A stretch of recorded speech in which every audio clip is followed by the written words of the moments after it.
right, I think we are live. Hello, everybody. Welcome. Thanks for showing up here. It's always nice to have a little audience when we're doing this. If you want to support the show you are about to see that you know nothing about yet, that's okay. Go to patreon.com/Hemant. And as always, if you just want to subscribe to my newsletter, friendlyatheist.com, I would appreciate that. We have Den here tonight who is helping me with moderation. So if you have questions, leave them in the comments and we will make sure we get to them in between stories.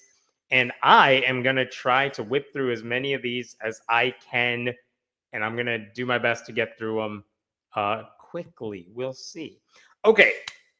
Let's start with something that happened last week regarding an invocation in Congress. Okay. So on Friday of last week, when the U.S. House of Representatives began its workday, they had a guest invocation. And should they have an invocation at all? The answer is no. But they do. And members of Congress can invite people, usually from their districts, to do the honors. It's just one of those nice things you can do. Usually those invocation speakers are Christian. But last Friday, a New Jersey Republican congressperson invited a Sikh leader to do the job. His name, and I'm going to try to pronounce this correctly, is Gianni Surinder Singh, and he heads up a Gurdwara, like basically a Sikh temple in South Jersey, in Vinland, New Jersey. So I won't play the whole clip for you. It's about 3 minutes long. But if you listen to his remarks, they are basically in line with what most guest chaplains say when they have this kind of opportunity. Singh asked for the universal creator God to keep his divine hand over this house. He asked members to use sound judgment and to love and to create a more peaceful world. Fine, whatever. Do I love the God talk? I do not. But as far as invocations go, that one's fine. It's totally fine. And actually, I wanted to show you this because I don't know how often you get to see this. The Republican who sponsored him actually said some really decent stuff. Check this out. Jeff Van Drew is the Republican who invited him. Van Drew told the New Jersey Globe that he stood behind Singh and that he was glad that Miller took the post down. I'll talk about that in a second. But look at this. As a Catholic, I take my faith seriously, and I also believe part of being American is respecting other people's faiths too. ...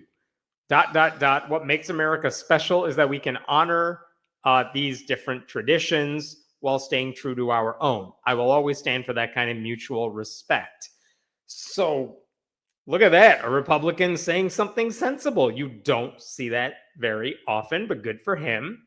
And that should have been the end of this. Like the guy gave his 3-minute invocation and then that was that. I should say that this Republican asking this Sikh leader to give the invocation, it's not even the first time that has happened. In 2023, a Democrat Representative Donald Norcross invited a different Sikh leader to give the invocation in the House. So cool. It's kind of radical that this was not the first time that has happened. But here's why this is a story. Because Singh is not Christian, you knew some Republicans were going to freak out about this. And that is exactly what happened, because Illinois Republican Mary Miller, she tweeted about the invocation. And let me just show you what she said, because, of course, it's very disturbing. By the way, Mary Miller, if you don't know, she is one of the dumber, more racist Republicans in a party that is very full of very dumb, very racist people. And so she wanted to criticize what that invocation was. She wanted to criticize the invocation, but she couldn't even do it right. This is what she ended up tweeting. It is deeply disturbing that a Muslim was allowed to lead prayer in the House of Representatives this morning. He's not a Muslim. We'll get back to that. This should have never been allowed to happen. Why? Why could it not have happened? What is she mad about? America was founded as a Christian nation. It was not. And I believe our government should reflect that truth, not drift further away, whatever. So let me decipher what she did here. She sees the Sikh man giving the invocation. She sees a turban on his head. She notices that this man is not white. And immediately she thinks Muslim. And as soon as she thinks Muslim, she thinks evil. Why? Because she's racist. So she just gets the overall premise of the argument completely wrong and then says we shouldn't allow non-Christians to deliver invocations in Congress, basically. So that is what she posted. Yikes. And then very quickly, after people ratioed her and they were like, the hell are you doing? That man is not Muslim. Even if he was, who the hell cares? She quickly deleted that post. Now, here's the thing. Why is she mad about this guy speaking? I have no idea. She shouldn't be. I don't believe Congress should have invocations at all. But if they do, they sure as hell better try to be as inclusive as possible, getting people of all religious backgrounds to do the honor. Several years ago, in case you're wondering, an atheist, Dan Barker, who's the co-president of the Freedom from Religion Foundation, he happens to be an ordained minister in his past life. And he got a congressperson from Wisconsin to sponsor him to give an invocation. So he met all the requirements, and the chaplain of the U.S. House said, yeah, we're going to say no to you because invocations have to be religious. And then the Freedom from Religion Foundation sued over it. I think that was 2016. And in 2019, that lawsuit was eventually dismissed. Congress gets to do whatever Congress wants to do. So they don't allow atheists to give the invocations in Congress, but they do allow different religious people to give invocations. And the last time I talked about this, I think, back in January of this year, Speaker Mike Johnson invited this really radical, extreme Christian zealot named Jack Hibbs, who is very anti-gay, very Christian nationalist. He invited that guy to do the invocation. And that was genuinely offensive because Hibbs is a horrible dude. But all that's to say, if you're going to have invocations, yes, they should be open to different faiths. And kudos to the Republican congressperson from New Jersey for inviting a Sikh leader to do this time around. But again, like I said, he's not Muslim, he's just brown. And Mary Miller, by the way, if you're not familiar with her, she is famous for two things in Congress, because otherwise she's just like a Marjorie Taylor Greene wannabe. She's just whatever Trump wants, I'm going to say yes to. Illinois is a blue state. It's heavily gerrymandered in the Democrats' favor. And there's only 3 seats that Republicans could win, and they do win. And she's one of them from a really rural part of Illinois. So what is she known for? Well, I think this was on January 6th of all time, she famously gave a speech that morning maybe it was January 5th, but she said at a rally, Hitler was right on one thing. That's it. She's the congresswoman who wants to praise Hitler for at least one thing. That's what she's known for. The other thing she is known for is that after Roe v. Wade was overturned, she gave a speech, and she's not good at the talking, where she said it's a historic victory for white life. To which her staff is like, oh no, you weren't supposed to say that out loud. Quick, how do we spin this? And they were like, you guys, she just flubbed. She was trying to say a historic victory for life, or maybe for whatever, and she couldn't get the words out. So she said historic victory for life. That's how they tried to spin this thing. But she said white life because she's racist. That's why she's standing in front of Trump there. So that's Mary Miller for you. And she's the one that said this thing about Muslims. She doesn't seem to understand that Islam and Sikhism are 2 entirely different religions. She doesn't understand how even if you don't like a particular religion, it's possible that extremists have basically hijacked a faith and turned it into a motivation for doing evil things. And she didn't even bother fact checking that tweet. She just tweeted it out because she's dumb and racist. But like I said, she tweeted this thing. Again, here it is. This is what she tweeted. And then after everyone complained, including a lot of Republicans, she took down that tweet, like I said, and she tweeted something else. This is what she replaced it with. It's deeply troubling that a Sikh was allowed to lead prayer in the House of Representatives this morning. This should have never been allowed to happen. It's the same tweet. She just replaced the wrong religion with the correct one. And because there's no nuance in anything she is saying, whoops, let's try that again. Because there's no nuance in anything she's saying, she just continued the hate speech because she's like, oh, wrong type of brown? Aha, I'll fix that and then say the rest of the stupid stuff.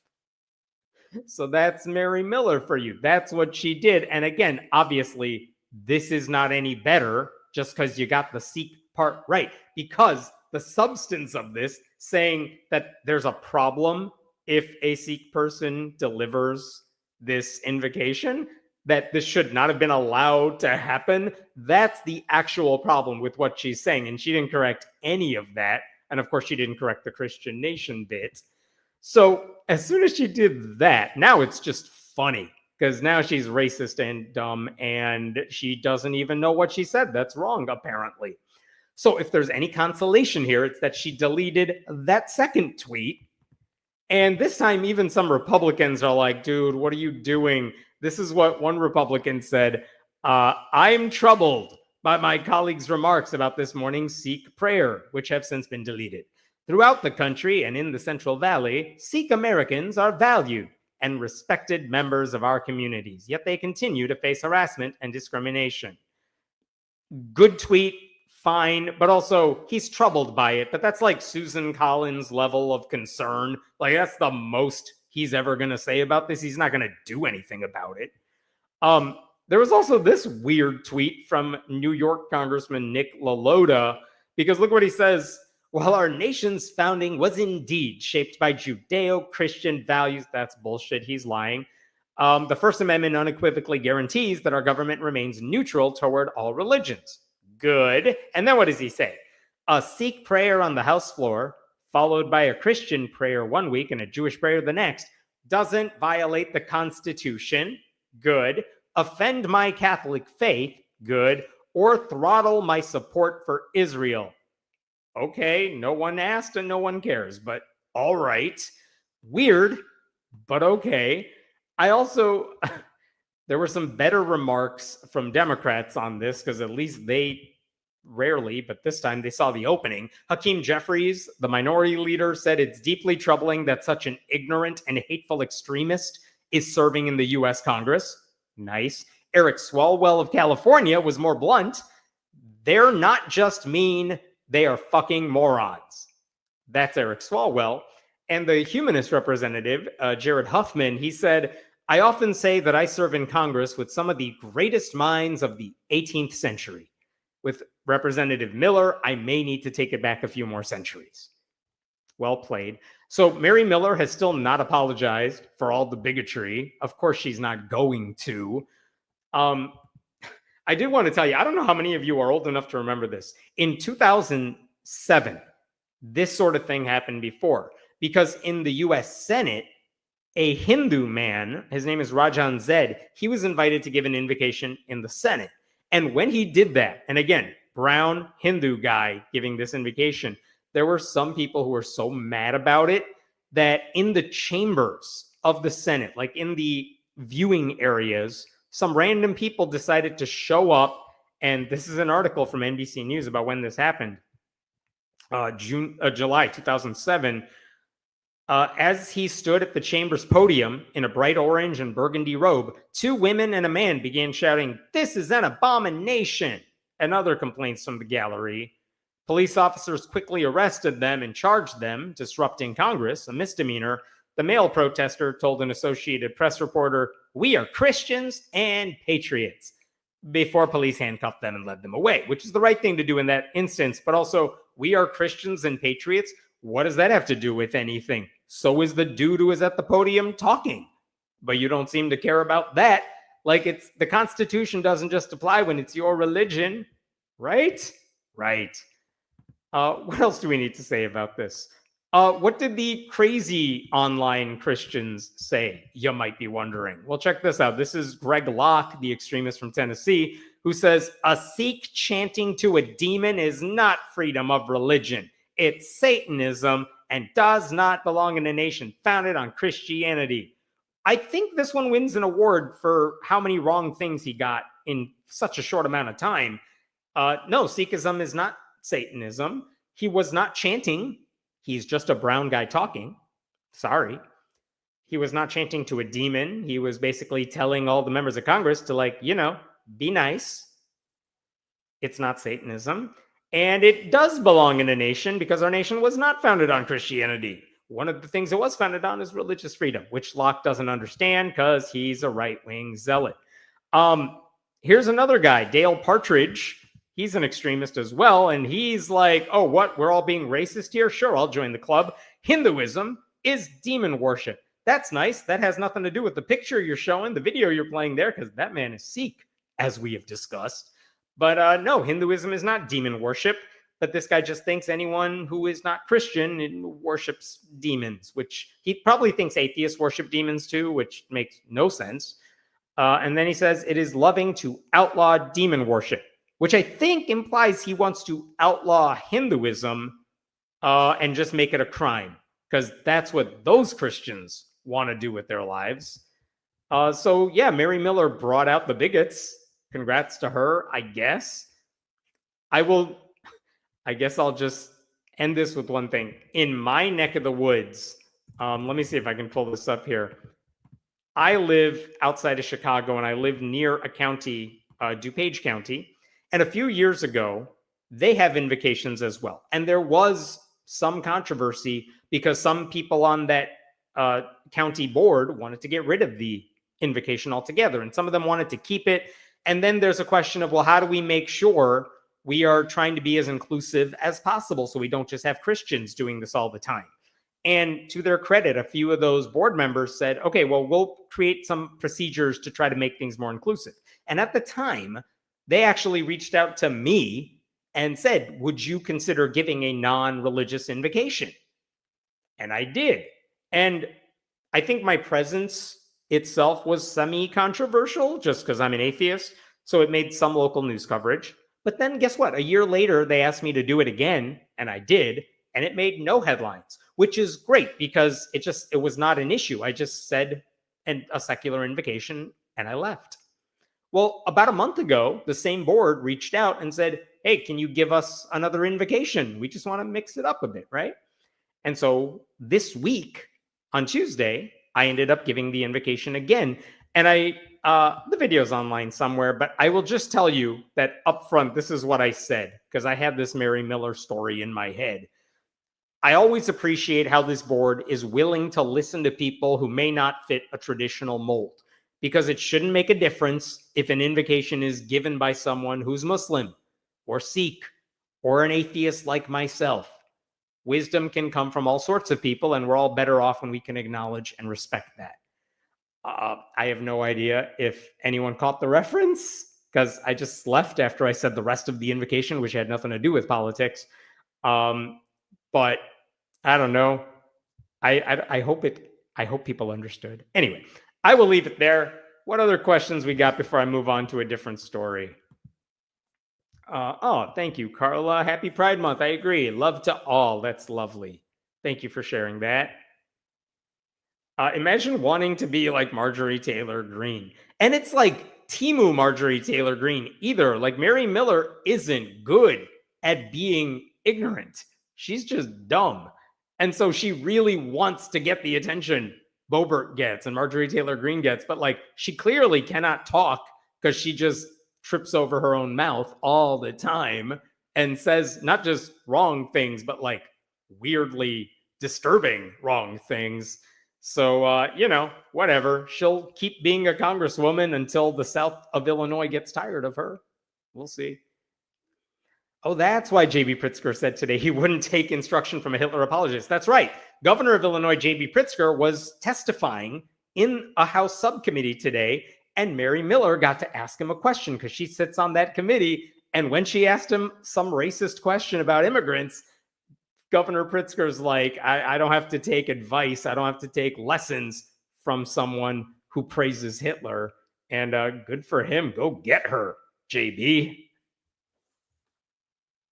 So for context, she represented rural Southern Illinois, and Southern Illinois is very, very white and has a white biker gang problem. I did not know about that. I will say the Sikh Coalition, basically a national group that deals with discrimination against Sikhs and calls out bigotry and stuff like that. They pointed out that, hey, guess what? We are everywhere. You're not going to get rid of us or anything. And they said there are Sikh constituents of hers too, which would not surprise me. I imagine there's not that many of them, but interesting point. Is Emmett the only atheist they know? You mean at the county board? The answer is, I have no idea, but I will tell you that a couple of board members came up to me just to say thank you for being willing to give the invocation. And, they're familiar with me. They know what I stand for, what I do, but they were just polite about it. Everyone else just kind of ignored me. But like 3 different members said very nice things to me. One even said, like, I don't want the invocation, but, if we're going to do it, I'm glad people like you are coming here. So that was nice. Could any of you be friends with Christians or any religious people if they are not cultish? Assuming you are asking that in good faith, I think the obvious answer is yes, I am. Because for the most part, a lot of the friends I have, colleagues I have, we don't actually discuss religion. Religion and arguing about it is like my day job. And I write about it and I do this live stream. And then when I'm not here, I just kind of hang out with a few people sometimes. And religion doesn't come up because we talk about other stuff. And so we're not debating. I don't really care. Let's talk about your kids. Let's go hiking, whatever it is. I don't think that's weird because, listen, I don't like anybody else. I think everyone's wrong about plenty of things, and you just got to let some stuff slide. So, yeah, do I think they're wrong? Of course they are. But everyone I know is wrong about a whole bunch of things. I'm the only one who's right about everything, right? And I hate myself. So what the hell? Will you cover Adriana Smith? Oh, you got to tell me more. I don't even know what we're talking about at this point.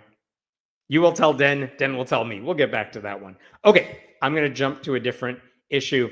I actually did a live stream last night where I spoke to Kate Shellnut, who's a news editor at Christianity Today. And the reason I wanted to talk to her, and I'll leave a link in the comments below in case you missed it, is she has spent all week at the Southern Baptist Convention's annual meeting. And she covers it. She knows a lot of stuff about it. I was excited to get her perspective on everything. And a couple of things I wanted to share with you is, let me kind of talk to you about the takeaways I had from their meeting this week and some of the stuff Kate talked about as well. The one thing you should know, if you're not familiar with the SBC, it is the largest Protestant denomination in the country. So Christianity is the most popular religion in the United States, and Southern Baptists are the most popular type of Christian in the United States. But what does that actually mean? I have covered this before, but they publish their results all the time about membership. And this is what they posted, I think, a month or two ago. This is their membership. And they said SBC membership falls for an 18th straight year. They keep losing members every year for like the past 16 years. And I think the new number that is right up there, that's a 50-year low. So there are 12.7 million people in the country who are not just Christian, but Southern Baptist. Now, how do they spin that data? Well, let me show you a different graph with the exact same numbers. The blue line at the top, that's not as curvy. That's the same graph as before with a much smaller scale. But you could see it going down, and they only have 12.7 million members. But I'm going to remove myself. Look at the bottom. This is how they spin it. They say, look at the worship attendance. Church attendance is going up in recent years. Like they're kind of getting back to where they were pre-pandemic. So 4.3 million Southern Baptists attend church every week, which is kind of interesting because it means the vast majority of Southern Baptists do not go to church every week, which is kind of funny. And the other thing they say is small group attendance is going up at the bottom there, which is also true. But that means only a fraction of the people who go to church actually discuss church outside of like the Sunday service. You know what I mean? They also said, hey, we have more baptisms than before, which who cares? I don't care if you sprinkle water on yourself. So they're losing numbers. Why are they losing numbers? Well, in general, people are just less religious than they used to be. That's an ongoing trend. But the Southern Baptist Convention has been, if they've been in the news in recent years, it's because they have a big sexual abuse problem and they don't take care of it. And they let predators just kind of move from church to church.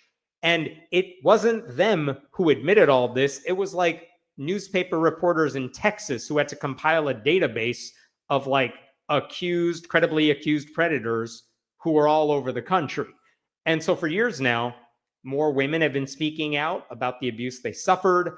The church, like the SBC, has said, okay, we got to do something about this. Let's form committees and we'll try to see if there's something we could do to stop the molesting.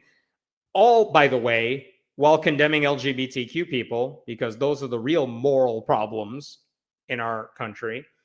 But that's another reason people are walking away from the SBC. And also, they're super conservative. They're anti-everything. They're anti-gay. They're anti-trans. They're anti-abortion rights. They are anti-women. They are anti-black, even though they have black people there. But like, even the black people in the SBC are like, this is a really racist organization. So there's a lot of reasons you would want to walk away from the SBC. So that's kind of one of the backdrops for this meeting. Because how do you get to go to this meeting? Well, it depends on the size of your church, how many people are allowed to represent your church at this meeting. What happened this week is that about 10,000 representatives from various Southern Baptist church got together in Dallas, Texas, and they got to discuss the issues and they got to vote on a handful of things, because what they get to do at this convention is say, hey, how do we feel about online sports betting? Do we have a position on that as a denomination? And they can vote to say, our denomination has a stance on this. And so what did they take stances on? Well, they said sports betting and gambling is bad, which, okay, a little late to the party on that one because it's kind of everywhere now, but glad you have an opinion on that. They voted on that. They also voted to basically ban adult material online, which again, good luck with that. I don't know how you're going to pull that one off. But in terms of what do they vote for? Like, they want age verification on various sites people may visit. They want to punish people who distribute it. Again, if we're talking about not consensual stuff, if we're talking about stuff that involves minors, of course that should happen. What they don't have any nuance about, what they never discuss, is what happens when we're talking about consenting adults, what happens when we're talking about adults who create like an OnlyFans page or something like that. Where's the nuance? Because there's a big difference between those worlds. And they don't have the room in their minds to do that. They're just like, all adult stuff is very, very bad because we are too immature to handle any of that. But again, even if they passed that resolution, and they did, I don't really know what they're going to do with that information. Maybe pastors talk about it in the church a little more. But again, I listen to a bunch of sermons. I've listened to a bunch of viral clips of pastors talking. They never spend significant time talking about that issue, but they will spend crazy amounts of time talking about like a junior high trans person playing sports or defending whatever crazy shit Trump just did. Like, you think they actually care about, oh, more people are watching adult content online? They can say that's a problem, but also Southern Baptists aren't the people you ought to trust when it comes to how are you going to police adult content? Because they just want to get rid of all of it, except for the stuff, I don't know, Josh Duggar watches in his spare time. What else did they vote against? They voted against abortion pills, because that's how a lot of people are getting abortions now. So they're like, oh shit, we already tried to overturn Roe v. Wade and we won. And then we tried to shut down abortion clinics, and we largely won. And oh no, now people are using pills. Let's go after medicine. Yeah, medical pills are bad. Why? I don't know, because they're evil. And then they make up some medical justification for that. So they spent their time doing that. They also voted to overturn Obergefell and get rid of marriage equality. And I was curious about that one because I'm thinking, okay, let's say you live in Alabama. Well, guess what? Because of the Supreme Court and the Obergefell ruling, marriage equality is legal. Gay people who get married can live in Alabama, get their wedding license, and that's fine. But if they return it to the states, you know, about all the red states are just going to ban marriage equality. What happens to the families that have already formed, that already have a unit, that live there, but all of a sudden they just lose the protections they used to have as a married couple? In some cases, that could actually destroy the family.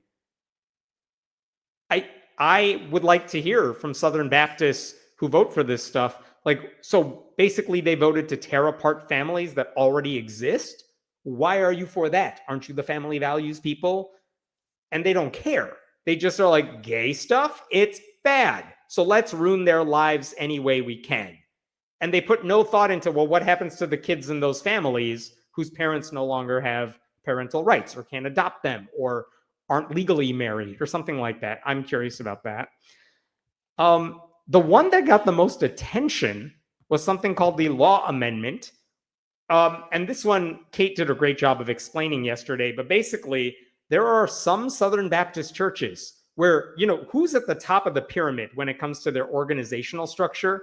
It's got to be a man, because one of the requirements to be a pastor of a Southern Baptist church is penis, I guess, is how they view it. But there are some mega churches that are Southern Baptists, and they have like 20 pastors on staff. There's like the head man, but then they might have like the Sunday school pastor and the teen pastor, the youth pastor, the finance pastor who helps you with your bank account so they can take your money. And sometimes some of those like lower tier pastors, the bench pastors, if you will, are women. And some Southern Baptists, a lot of Southern Baptists, are very mad about this. Because again, they're like, didn't you see the book? Didn't you see where Jesus said everyone has to have a penis if they did dare to talk? And so they want to kick out all these churches that have women in the pastoral hierarchy.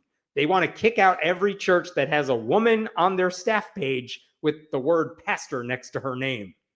And this came up for a vote. And I will show you this. This is what the results were. For the constitutional amendment to like no women pastors club, you can see 60% of the voters. And granted, that's only like 5,500 votes. Like half the people in attendance didn't even vote on this, which is weird. But they said 60% of the votes were to get rid of all the churches that have female pastors, or at least let's officially condemn that so that we can go after the churches with female pastors on staff. But guess what? 60% is not enough. Because this is a constitutional amendment to their bylaws, it's got to be 2/3. It's got to be 66%, and they need to hit that mark 2 meetings in a row. Last year, they were not at 66%. They lost it by a long shot. This time, it is much higher at 60%, but they still didn't hit the 2/3 threshold. So that's where they're at. And I've been watching online some of these really right-wing pastors. They are so mad. They're like, you guys, we told you to hate women. Why didn't you vote for it? Oh, the Southern Baptists have gone woke. It is so funny watching them complain about how some churches allow women to do some work. But that is a thing they actually discussed and voted on at this meeting. So that happened. What else was interesting that I just wanted to cover here? Oh, I wanted to play you a quick video. This is a guy who is part of their rules committee, basically, the resolution committee. This has nothing to do with the stuff I was saying, but listen to an interview he did either today or yesterday, and listen to what he said about Christian nationalism, because he wants you to know, you guys, I know we're Southern Baptists, but we're definitely not Christian nationalists. Here's this clip. I totally agree. And in some conversation with journalists who have been asking me about these resolutions, they've been casting this as are these issues that Christians are being Christian nationalists and we're trying to impose our interpretation of the Bible on the world. And I've been able to come back to them and say, well, Christians believe that obviously the Bible is authoritative, but the biblical moral claims are not moral claims relevant just to Christians. They are moral claims that are relevant to the entire world. And these are moral claims that we believe are grounded in truth, they're grounded in human flourishing, and they're ultimately grounded in the common good. Yes, and we must defend them. It's such a weird thing to say. He's like, people have been asking me, are we Christian nationalists? And it's like, no, we're not trying to impose our beliefs on you. We're just saying that the things we believe are true and therefore you should believe them too. That's not Christian nationalism. Like, dude, that's the definition of Christian nationalism. The last thing I will say about the Southern Baptist Convention meeting is that they did try to deal with the sexual abuse crisis for years now. And at the point they're at, so many people have sued them, not because they're trying to protect people, but because they are Southern Baptist leaders who have been credibly accused of abuse. And they're suing the Southern Baptists for, like, I don't know, exposing their shit to the world. That the Southern Baptists really want to get away from dealing with sexual abuse. So one thing Kate mentioned is that they now have a system in place to help train people at churches to identify the problem. But by and large, they have walked away. Like, one of the things that came up years ago was, why don't we have a database? Because the Southern Baptist Convention, unlike the Catholic Church, is not really hierarchical. They have a group of leaders who kind of run the business of the church. But it's not like there's a Southern Baptist Pope. All these churches are independent, but sometimes they give money to the organization to help fund mission trips and things like that. So what happens if a small, tiny church hires somebody who happens to be a predator, and then that person gets fired? They don't turn him into the cops. They just say, you need to get out of here. But that guy can just walk a couple blocks over to the next Southern Baptist church and get a job there. How do you fix that? Because unlike the Catholic Church, there's no like record keeping of who everyone's hiring. And so one idea that was floated years ago is, let's have a database, an internal database of known predators so that we could share that with pastors. And they got, basically their lawyer said, oh, you're going to get sued like crazy. So they gave up on that database. And I think if you ask a lot of the survivors, the whistleblowers in the Southern Baptist Church, like, how do you think they're handling the crisis? They've basically wiped their hands clean of it. And they're like, what crisis? Let's move on to other stuff. Did you see that trans child over there? And so they're just not dealing with it anymore. So, okay, let's stop there. What other questions do we have about Southern Baptists or anything? I really encourage you to watch that whole interview if you can from yesterday. Thank you for that donation. I appreciate that comment. Thanks. The increase must be the young incels. I heard the young men are becoming more religious. It might be. I don't have numbers on that. But again, membership is going down. But I wonder if some people just desperately want more community. And they're like, oh, my family is Southern Baptist, I should go to church again. And church has perks in general, like the community you get, the social safety net you can build. I mean, atheists have been saying this forever, but the one thing religion is really good at is creating and, uplifting communities. And that's also why it's really hard to leave religion. But there are a handful of like super right-wing people who are trying to draw those young men in. And this is one way to pretend that the shitty beliefs you have are actually based on something moral and good. And so it's enticing. I don't have numbers on that because I don't know how you measure the percentage of incels in these groups. But again, when they do hey, do we all hate women? Do we want to make sure they can't be pastors? And that resolution doesn't hit the threshold it needs to hit, I'm kind of surprised by that. Again, a majority of Southern Baptists who voted at that convention were like, yeah, no women allowed in leadership, but just not enough. But I imagine if there were more of the incel types, they would have been able to pass that. Maybe it's good that they didn't. What else we got? Next time I'm arguing with a Baptist, I can be all like, bro, your church peaked almost 20 years ago. One of the other interesting things Kate said is, yes, they are declining in numbers, but the Southern Baptist decline is not nearly as fast as a lot of other mainline Christian denominations. So Southern Baptists are losing ground, but slowly. And also they started with a higher membership to begin with. So they're still powerful. I mean, 12.7 million people who are active and vocal and part of their church, that's a lot of people. Like there might be a gazillion atheists out there, but we're famously not organized. And I think FFRF, the Freedom from Religion Foundation, which is like the biggest atheist group, I don't know what their membership is now. I forgot the number. I'm sure someone can pull it up right now because there was just an article about it. But it is like, what, less than 100,000 maybe? So, and that's the biggest group. Southern Baptists have 12.7 million. Unless or until they go after pedophiles, I don't care what else they do. Yeah, and I'm with you on that. Like, if they're not going to take sex abuse seriously, it's really hard for me to give them any credit for these, like, supposedly moral stances against gambling and, you know, adult content online. Trying really hard not to say the word so I get in trouble.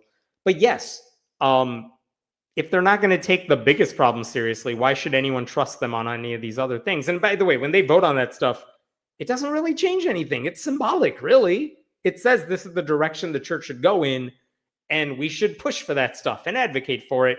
But that's about it. It's like, hey, what does our club feel about these various issues?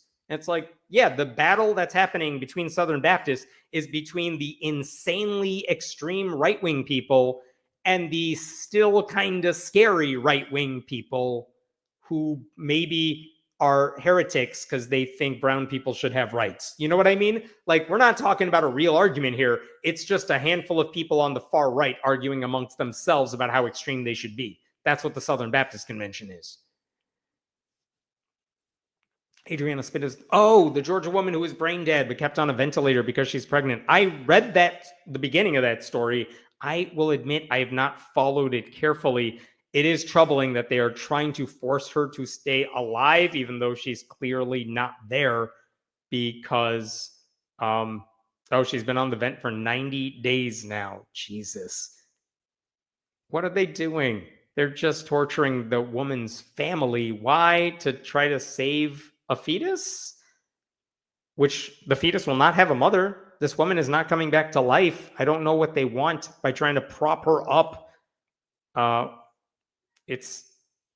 They did this with Terry Schiavo too, didn't they? Disturbing stuff. The baby is not viable, says a commenter. Yeah, I don't know what they're trying to do then, but sounds ridiculously cruel. All right, I'm going to jump to a different story. Give me 1 second here. I'm going to do a story that I feel like is important to share with you because I haven't heard anyone else discussing it. And I'll admit, I don't know how important this story is yet, but maybe it will be in the future. We'll see. Okay. All right. There is a governmental organization called the U.S. Commission on International Religious Freedom. And I'm going to talk about why they're in the news recently, but let me help you understand what this group does and why it's actually like, I'm glad the U.S. government has this group. Basically, the USCIRF, International Religious Freedom Group, it includes like 9 members. They are appointed by leaders in both parties, both major parties. And basically their job is to weigh in on religious freedom around the world. They have their staff kind of put together these reports saying, hey, there is this country that is really horrible on religious freedom. And if the United States cares about religious freedom, because we say we do, we should use that as leverage to get other countries to do what we want on this issue. We do the same thing with democracy, by the way. Like, the US cares about open and free democracy. So when you have a competent president and government, they can say, oh, hey, country that we're negotiating with on this issue, we want to do a deal with you on this, but also your human rights abuses are awful. And so we're not going to do this with you unless you do the human rights, unless you support democracy. And if you don't do that, we're not going to negotiate with you at all. And so we are trying to do the same thing with religious freedom. So in countries where you have to be in the majority religion or you could be executed in some places, That seems like the sort of thing the United States ought to consider when dealing with other leaders, other global leaders, right? So I'll show you what I mean by this. This is an example of this year, the USCIRF, they put out a giant annual report. They do it every year. That's why it's annual. But like, look at this map. And what they're saying here is these red countries are countries of particular concern. And I'll zoom in here. They are saying that these countries in particular are the ones that have the least religious freedom. And I don't think there's any nation on this list that should surprise any of you. But like it's saying, China, if you are if you're religious in China, they're going to come after you. If you're not Muslim in Iran or Saudi Arabia, you blaspheme or you criticize Allah, for example, they may come after you. And that's very disturbing. And we need to make sure Americans know that if they're traveling to those countries, we should use that as leverage if we're talking, negotiating with those countries, etc. So those are the red countries, and those are the ones that are particularly problematic. What about the orange countries? They're on their way there. That's the next level, the special watch list. And then there are groups that are particularly concerning as well. And again, none of those are all that surprising. But this report, by the way, is like well over 100 pages. It's really detailed about what's going on in those countries. I appreciate that there are people in the government who do that work. And to give you an example of what I mean, the United States State Department has an obligation to promote religious freedom and democracy around the world. And I made a video about this last year. A couple of years ago, under the Biden administration, they gave a $500,000 grant to a humanist group that was trying to help persecuted atheists. Where was it? In Bangladesh, in Nepal, maybe, places like that. And that's a good thing. By the way, we also give grants to groups helping persecuted Christians and persecuted Muslims in countries where they can't practice their faith. That is good, and I'm glad the United States is doing it. And the reason I made a video about it a couple of years ago is because some Republicans are like, why is the U.S. government spending taxpayer dollars to promote atheism? And that's not what the grant was about. That's not what they were doing. So Republicans lied about it. But in general, these are good programs to have. That's why I appreciate the USC IRF. It's good, right? So who's on this committee? Who are the public-facing figures running this committee? Like I said, both parties get to nominate people to it. The president's party gets to nominate more people than the other side, which that's not that surprising. But among other things, in recent years, the USCIRF condemned anti-Semitism, anti-Muslim bias. In fact, last year, they recommended signing on to a statement condemning persecution of atheist and non-practicing individuals. And because of that recommendation, the United States signed on to that letter. So good stuff. Now, here's where things started getting controversial. In 2018, guess who Mitch McConnell nominated, because he gets to make some picks as a leader of his party? He nominated a guy named Tony Perkins to be on the USCIRF. And this made news at the time because Tony Perkins is a horrible person. Tony Perkins is the most recognizable anti-LGBTQ activist in America. He has espoused the most extreme views of LGBTQ people and other vulnerable communities. The idea that Perkins would be making policy recommendations to an administration that is already anti-LGBTQ is dangerous and puts those people directly in harm's way. That was my concern too. The headline here, longtime gay rights opponent Tony Perkins named to U.S. Religious Freedom Panel. There was also another quotation here somewhere. Yeah, look at this. This is from the director of the Southern Poverty Law Center's Intelligence Project, which basically designates which groups are hate groups. She said, Perkins specializes in spreading false propaganda that demonizes the LGBT community and Muslims. His idea of religious freedom is having the freedom to discriminate against entire groups of people he doesn't like.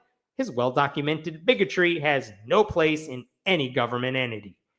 By the way, if you're curious, if you Google Tony Perkins and Confederate flag, you'll definitely find a picture. So Mitch McConnell appointed Tony Perkins to this board. And it's like, why are we doing that? if we want to spread religious freedom, you don't put Tony Perkins on that board. That's just disturbing. And then guess what happened a year later? The USCIRF, the leaders of that group, voted to make Tony Perkins the chair of the organization. He is the titular head of the USCIRF in 2019. And when that happened, the people who actually defend religious freedom in this country, they were like, what the hell are we doing? This is from the Religion News Service. Tony Perkins is the wrong pick to lead religious freedom efforts. This is by Jack Moline in 2019, who used to be the president of Interfaith Alliance, which a group that actually fights for religious freedom. And look at what he said about Perkins. How can Perkins be trusted to stand against religious persecution at a time when people in this country and around the world are being killed because of their faith, while still working for an organization, the Family Research Council, that devalues the realities of persecution by continually asserting that evangelical Christians are under attack in this country? Like, if you think Christians in America are persecuted, why should anyone take you seriously when other groups actually are persecuted? Instead of accepting this twisted definition of religious freedom, Americans ought to see Tony Perkins for who he is, a right-wing figure who has dedicated his life to pushing for the legalization of discrimination, particularly against the LGBTQ community. Congress ought to reverse his appointment. Anything less is an affront to the Constitution, damaging the separation between religion and government at the expense of both. Wonderful words, strong words. I agree with all of them. By the way, a couple of years ago, I appeared on Fox News. I think you can, if you're on YouTube, you could search for this. So if you search for my name, and you search Tony Perkins' name, you will find us both on the same panel on Fox News. You could tell me later if you thought my appearance was any good there. But they announced this guy would be the head of the USCIRF. And the thought that went through my head at the time is, what's that actually going to mean for the work that they do? Because is it just going to be like 24/7, Christians are under attack everywhere, and then they just ignore actual persecution of every other group? Because I was worried that might happen, even though Tony Perkins was one voice out of 9. So maybe it's like the Supreme Court. He doesn't get more votes because he's the chair. He's just the guy on the letterhead, you know? I will say that in 2019, when he was chair, this is one of the press releases that the USCIRF put out. You may remember that there was a Saudi blogger named Raif Badawi who was punished and jailed because he allegedly blasphemed. And for years, this guy was in prison, and the Saudi government was, they were literally persecuting him, and there were all these campaigns to try to get this guy free. And the USCIRF called for his release. They said, on charges of apostasy and insulting Islam, USCIRF has advocated for Saudi Arabia to release him since 2013 and has recommended that Congress and the administration continue to do the same in its 2019 annual report. So that's under Tony Perkins, USCIRF. I'm glad they did that. I will say, if you look at the statements here, you see a vice chair commented. You see another vice chair commented. You know whose name isn't in this press release? Tony Perkins. I don't know why that is. That's disturbing, though, that Tony Perkins wasn't involved in this. But I will say that even though all these people were concerned about Tony Perkins joining this organization, as far as I can tell, the group continued to do its work. And I do not recall hearing anything suggesting Tony Perkins pushed for his religion over other religions, or that there was anything weird happening with the USCIRF. Like, they just continued moving along as expected, which is great. Like, Tony Perkins kept saying a bunch of crazy stuff on Twitter and online and in his day job, but at least when working with the USCIRF, he seemed to be professional, which was a surprise to me. But there you go. So Tony Perkins was nominated to that committee. 2019, he becomes the chair. In 2020, he becomes the vice chair. And then for the next 2 years, he was just on the committee. And in 2022, he leaves that committee. So, like, all right, no harm, no foul, I guess. Okay. And in the time since then, there really hasn't been a lot of drama. Like, I know you hear a lot of crazy things about, like, who did Robert F. Kennedy Jr. appoint to the vaccine panel? And it's just a collection of crazy people.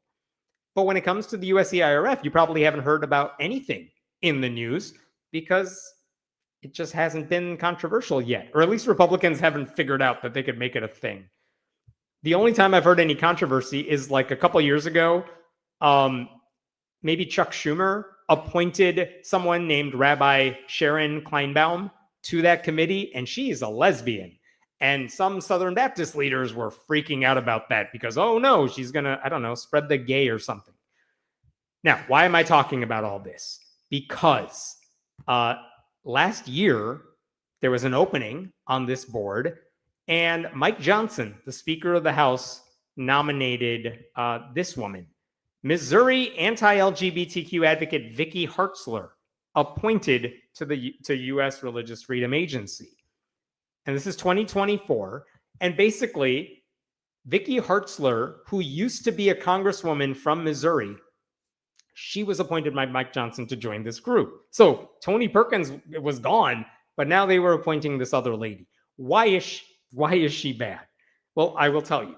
She became famous before she was in Congress for opposing marriage equality in Missouri. She tried to get the state to pass a constitutional ban on gay marriage when that was still a thing people did, and it worked. She got it done. She has said that gay marriage is like polygamy and incest. She says gay couples do not deserve equal rights, just as it's not a right of a 3-year-old to drive a car. Which, again, makes no sense and is just straight up bigotry. She later said, when a reporter called her out on that her comments were misconstrued, you guys. I didn't mean to say 3-year-old, even though that's what I said. She meant to say 13-year-old. So 13-year-olds shouldn't be allowed to drive. Gay people shouldn't be allowed to get married. See, she's totally sane. So once she got into Congress, the anti-gay bigotry stuff just continued. Remember Don't Ask, Don't Tell? And Democrats wanted to repeal that. And it did get repealed, and that allowed openly gay soldiers to serve in the military without punishment. Vicky Hartzler said, if we're going to do this, then the gay soldiers need to sleep separately from the straight ones. That's a thing she actually said. Because again, I think she thinks if you're gay, you're going to do bad stuff. So there was one other thing she did that I wanted to tell you. Oh, right. More than a decade later, you may remember after the Supreme Court overturned Roe v. Wade, there is a belief that they're going to go after marriage equality next. And one of the ways to protect it is to get rid of the Defense of Marriage Act, which defines marriage as between a man and a woman. And even Republicans are like, yeah, this is not a battle we're going to win. Why don't we just let this one go? And Vicky Hartzler was like, no, we have to save the Defense of Marriage Act. And she gave a speech on the House floor. She was in tears arguing that we need to make sure gay people still cannot get married in the year of our Lord, like 2021. And when she did that, it was funny because you know who spoke out against her? Her own nephew. This is amazing. Look at this headline right here. Nephew calls Republican who tearfully opposed gay marriage bill a homophobe. Look at this. In the video that he posted on like TikTok or something, I don't know where, Andrew Hartzler said his aunt was crying because gay people like me can get married. He added, so despite coming out to my aunt this past February, I guess she's still just as much as a homophobe. He also said, it's more like you want the power to force your religious beliefs onto everyone else. And because you don't have that power, you feel like you're being silenced. But you're not. You're just going to have to learn to coexist with all of us. And I'm sure it's not that hard. That's her own nephew speaking out against her. So this is Vicky Hartzler, just an anti-gay Christian bigot.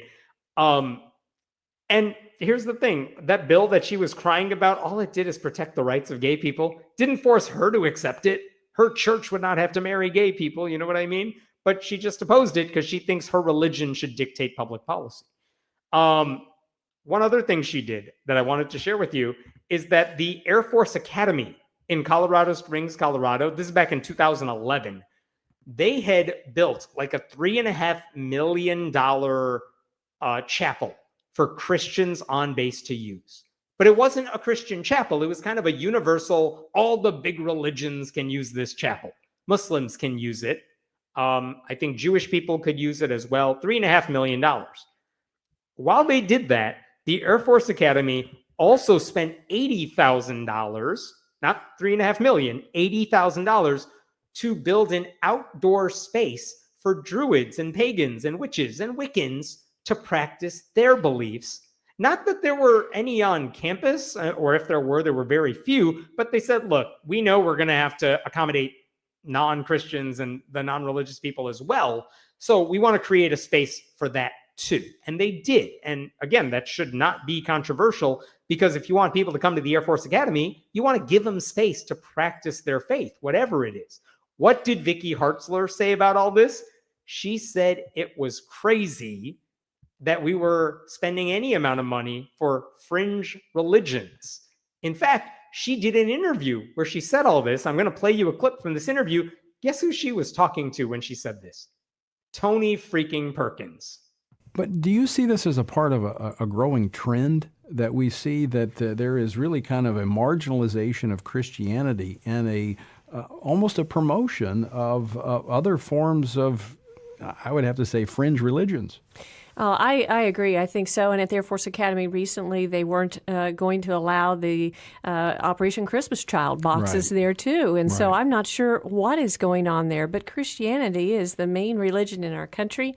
And as a policy for the Department of Defense, I mean, we need to defend the practice of religion, but we do not have to obligate taxpayer funds to facilitate it or accommodate it or pay for it. And what we've seen happen is there has been this effort to, as I mentioned a minute ago, to marginalize Christianity while promoting other religions, as if the government has to be the equalizer. And I want to ask you about that. I mean, as a congresswoman, as one who understands the Constitution and the Bill of Rights, is it the government's role to try to put all religions on the same plane? No, it's not their role at all. I mean, their role is to facilitate basic policy for our country and to not to try to lift up one religion or over the other. They should be defending the basic rights that we have, the freedom of religion here, and certainly not facilitating or accommodating fringe religions. I mean, it's crazy. Fringe religions. Again, they already built a $3.5 million facility for other religions to use. They spent a little bit of money for like pagans and Wiccans, and she's like, oh my God, we're promoting those religions over my religion. I think the weirdest part about that clip, though, is Tony Perkins saying, you're a congresswoman, so you must understand the Constitution and the Bill of Rights. Like, have you seen Congress? Have you seen Republicans in Congress? They are the people who understand those things the least. So, by the way, since leaving Congress a couple of years ago, what has this woman done? She's still crazy. Just last year, she blasted schools that do like yoga and meditation and mindfulness in schools because she says those are based in Buddhism and Hinduism. And if schools really want to help kids who have mental health issues, they don't need meditation. They just need Jesus. That's what we need. So that's Vicky Hartzler. She's a conservative zealot who sees everything as Christian persecution, who cannot conceive of a country where other religions are treated with the same respect as her own. And that's the Vicky Hartzler who was appointed to the USCIRF to protect religious freedom around the world. And why am I talking about her now? Because this is the headline that appeared this week. Vicky Hartzler elected chair of Bipartisan U.S. Commission on International Religious Freedom. They made her the chair of the group. What the hell are we doing here, people? It is hard to imagine a worse spokesperson for religious freedom around the world than a Christian zealot who has spent her career undermining religious freedom in the United States. Because whenever other people's beliefs have ever come into conflict with her own, she has used her power, including as a lawmaker, to push those other religions down. It's never enough to just say, I think they're wrong. She wants their faith, she wants her faith and only her faith to replace secular laws. She thinks neutrality is oppression. She thinks criticism of her personal beliefs are like a personal threat. Even in her bio on that page, it's weird. Look at this. She has a bio on the USCIRF page, and it's long, but look at this. It just talks about her resume promoting Christianity. She's been an advocate for those persecuted for their faith. Interesting.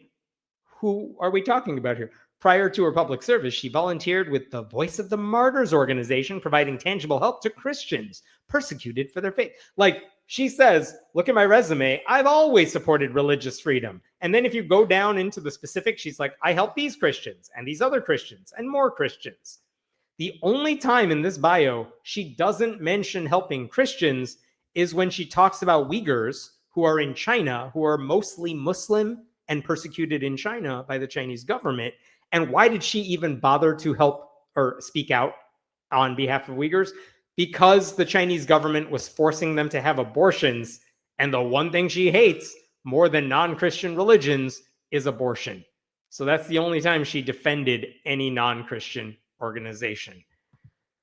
So that's Vicky Hartzler. She's now the head of the USCIRF. Again, I don't know how any other country can take our supposed support for religious freedom seriously when they could just point to her and her past statements as evidence for why they should impose their will on religious minorities. Like, how can she say with the straight face that other countries need to respect religious minorities and stop persecuting them when that's literally her entire career in the majority, right? Now, when she is one voice in a larger group, one of 9 members, her extremism wasn't front and center. I have not heard her name in association with this group over the past year since she got appointed. But now she's the head of the group. And I think she should explain why anyone should trust her in this role. Why should Jewish people, Muslims, atheists, why should they trust that she's going to do her job when nothing in her career has ever said she's going to defend their rights? Right? A Christian nationalist who has repeatedly dismissed and legislated against the wishes of non-Christians has no right telling other countries to respect religious minorities. Again, the silver lining is that I could say the same about Tony Perkins. And honestly, I don't remember Tony Perkins making news for ever doing anything bad within the USCIRF. I even asked a religion reporter who I trust, I'm like, do you recall any headlines about Tony Perkins running this group in like a bad way? And he couldn't think of anything either. The one comment I did get about Vicky Hartzler's appointment is from Nick Fish, who's the president of American Atheist, who, yes, he denounced that appointment and he denounced the fact that she's chair, but he did point out to me, in the 26-year history of the USCIRF, there has never been an atheist, humanist, or non-religious member of the commission, ignoring more than a quarter of Americans and nearly 2 billion people worldwide. Why are they putting so many Christian zealots on this group and not even bothering to put in non-religious leaders? And there are some who literally fight for religious freedom for all. It's unbelievable. So right now, I should say there are 7 commissioners on the USCIRF. 2 more could be appointed, and those would be Donald Trump's appointments. And I don't know if anyone has brought this to his attention, and I don't know if he's just going to try to pull the Supreme Court and stack the place with right-wing zealots. I hope he doesn't. But we will see, because they'll turn anything into a culture war these days. But it would be disappointing because the USCIRF does good work, did good work, and I hope they continue to do good work. I just don't trust that they're going to do good work with Vicky Hartzler at the helm. All right, what else we got? Excuse us while we pretend to be an authority on religious freedom, right? Like, that's what those people are doing. It's all pretend to them. This is just a game for them. The USA is no longer the shining city on the hill. We are not. Like, I'm sure if you talk to people from other countries, they just, if you tell them, oh yeah, I'm an American, they just look at you with sad eyes.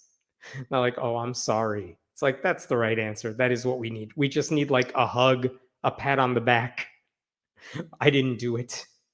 By the way, unrelated to this, I hope you're all going to a protest somewhere this Saturday, if you are able to, for the No Kings Day, because it'll be a huge day of protests. I'm excited. I'm going to go in my neck of the woods.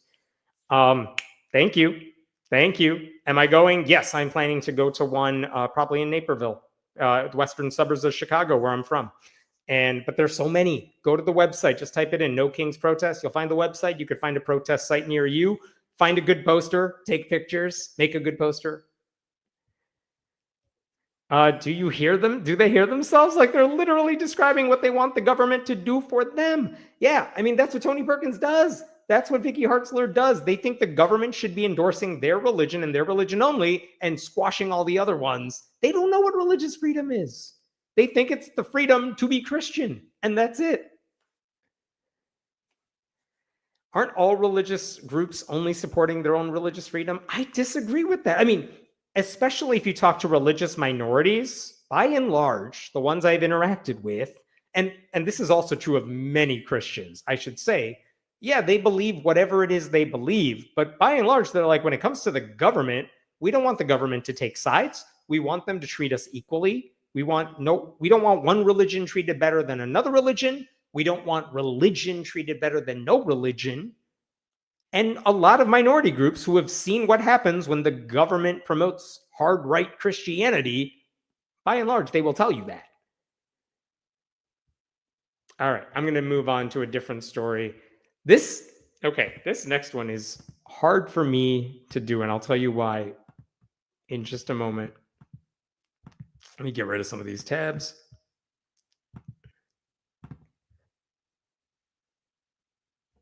All right.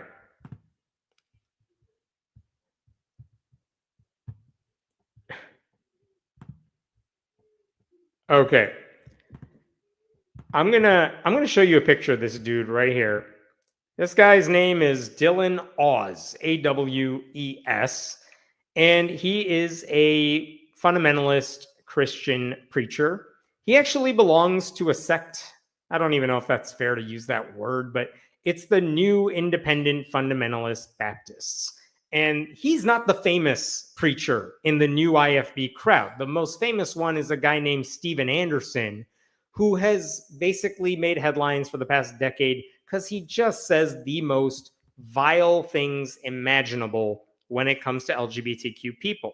The reason this story is really hard for me to do is I have a bunch of clips of these guys saying horrible things. And honestly, if I play them for you, I'm worried my own channel is going to get shut down because it's just despicable what these people say. But I will tell you in general what they have said. So for example, these preachers in general, the new IFB preachers, they celebrate when there's like some sort of mass murder of LGBTQ people, like the Pulse nightclub massacre. They have called on the government to literally murder gay people with a firing squad. They spread Holocaust denialism. They promote misogyny. Some have said women should not be judges. They should not be allowed to vote. They believe abortion doctors should be executed as well.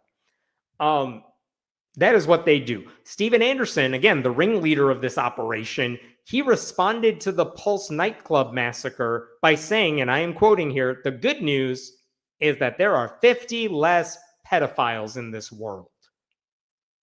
That's Steven Anderson in response to the Pulse massacre. His sermons are so disturbing that 34 countries have banned him from stepping foot in them. So, that's Steven Anderson. Last year, I recorded on this channel, and you could see it, 2 of those new IFB pastors, not Anderson, but 2 of his minions, they were near Chicago. And we ended up having a discussion, like a 3-hour debate in person about their crazy ass views. You can watch the whole video. It's online somewhere. I think it's on my channel. I forgot if I even put it. Yeah, I think I did. But anyway, it's kind of impossible to talk to them because there's no compassion. They really do believe this stuff and they really are that horrible. Now, what I have not talked about on this channel is that late last year, this whole new IFB cult, it basically started to crumble because Steven Anderson has 12 kids and 4 of the oldest ones began speaking out publicly about the abuse they suffered at home. And it's disturbing the stuff they said about how their daddy treated them at home. It's not surprising, but it's very disturbing. I think there's actually a documentary in the works with those 4 kids doing interviews. So let me get back to this dude right here. I've told you enough about the new IFB cult. So this is Dylan Oz. He's not Steven Anderson, but he's like a third tier new IFB preacher. This guy has specifically said, he has said things like, let me quote you because I'm not going to show you the video. He offered his fantasy scenario for how he wants gay people to be killed. He said they should be lined up against the wall and shot in the back of the head. That's what God teaches. That's what the Bible says. He has justified that by saying, well, all gay people are pedophiles. And then when he raised the possibility, well, what if they haven't done anything like that? He says it's possible they, quote, haven't had the opportunity yet. He blamed gay people for school shootings because he said that's the type of people sodomites are. The irony of that comment was lost on him. He has said gay people are full of diseases, that they are predators. He longs for the days when they could be stoned and hanged and executed by a firing squad. All of these dudes love firing squads. Actually, there was a Christian pastor, an evangelical one, who was hosting a conference, and he actually was going to have a gay couple speak at that conference. And Dylan Oz was so mad, he used this F-word slur to describe gay people. And he said, now there's F's behind the pulpit. These F's should get a bullet in their brain. They should get the death penalty, not be preaching behind the pulpit. And just for good measure, you should know he really doesn't like women who are preachers. He said, you might as well just be spitting in the face of God. It's better not to be in church than to be listening to a woman preaching the word of God. That is wicked. So that's this dude. He made a lot of these comments years ago, but he's not different. He is still running his church. A lot of these guys, the thing about the new IFB cult is that all these preachers, they don't have the amount of money to buy a church. So they just rent space in local strip malls in random cities. So they have very small congregations. So how did they get big and why should we care about them? Because the one thing they're kind of good at is videotaping all of their sermons and live streaming them and playing to an audience of right-wing zealots online. And YouTube would ban their channels when people would call them out on this stuff, and then sock puppet accounts would show up and start posting other sermons by them. And I think eventually even those sock puppet accounts started getting knocked down. So now all of them post on the right-wing YouTube, Rumble, but they're still doing it. They're still playing to their online crowd. So why is Dylan Oz in the news? Why am I talking about him? Because recently, the Oklahoman, the reporters in Oklahoma City discovered Dylan Oz has a job with the city. He was hired by Oklahoma City to mow lawns as part of the staff for the city. And then he got promoted to the IT department where he makes a little more money. But this hate preacher, his day job now is working in IT for Oklahoma City. He's getting paid by taxpayers to do IT work. And this is the headline that was in the Oklahoman. Polite and friendly in his Oklahoma City job. In other gig as church leader, he says gay people should be lined up and executed. I don't mind the headline. Basically, they spoke to people who work with this dude, and they're like, do you know who this guy is? And a lot of these people are like, Dylan, he's super nice and polite and friendly. Why? What's up with him?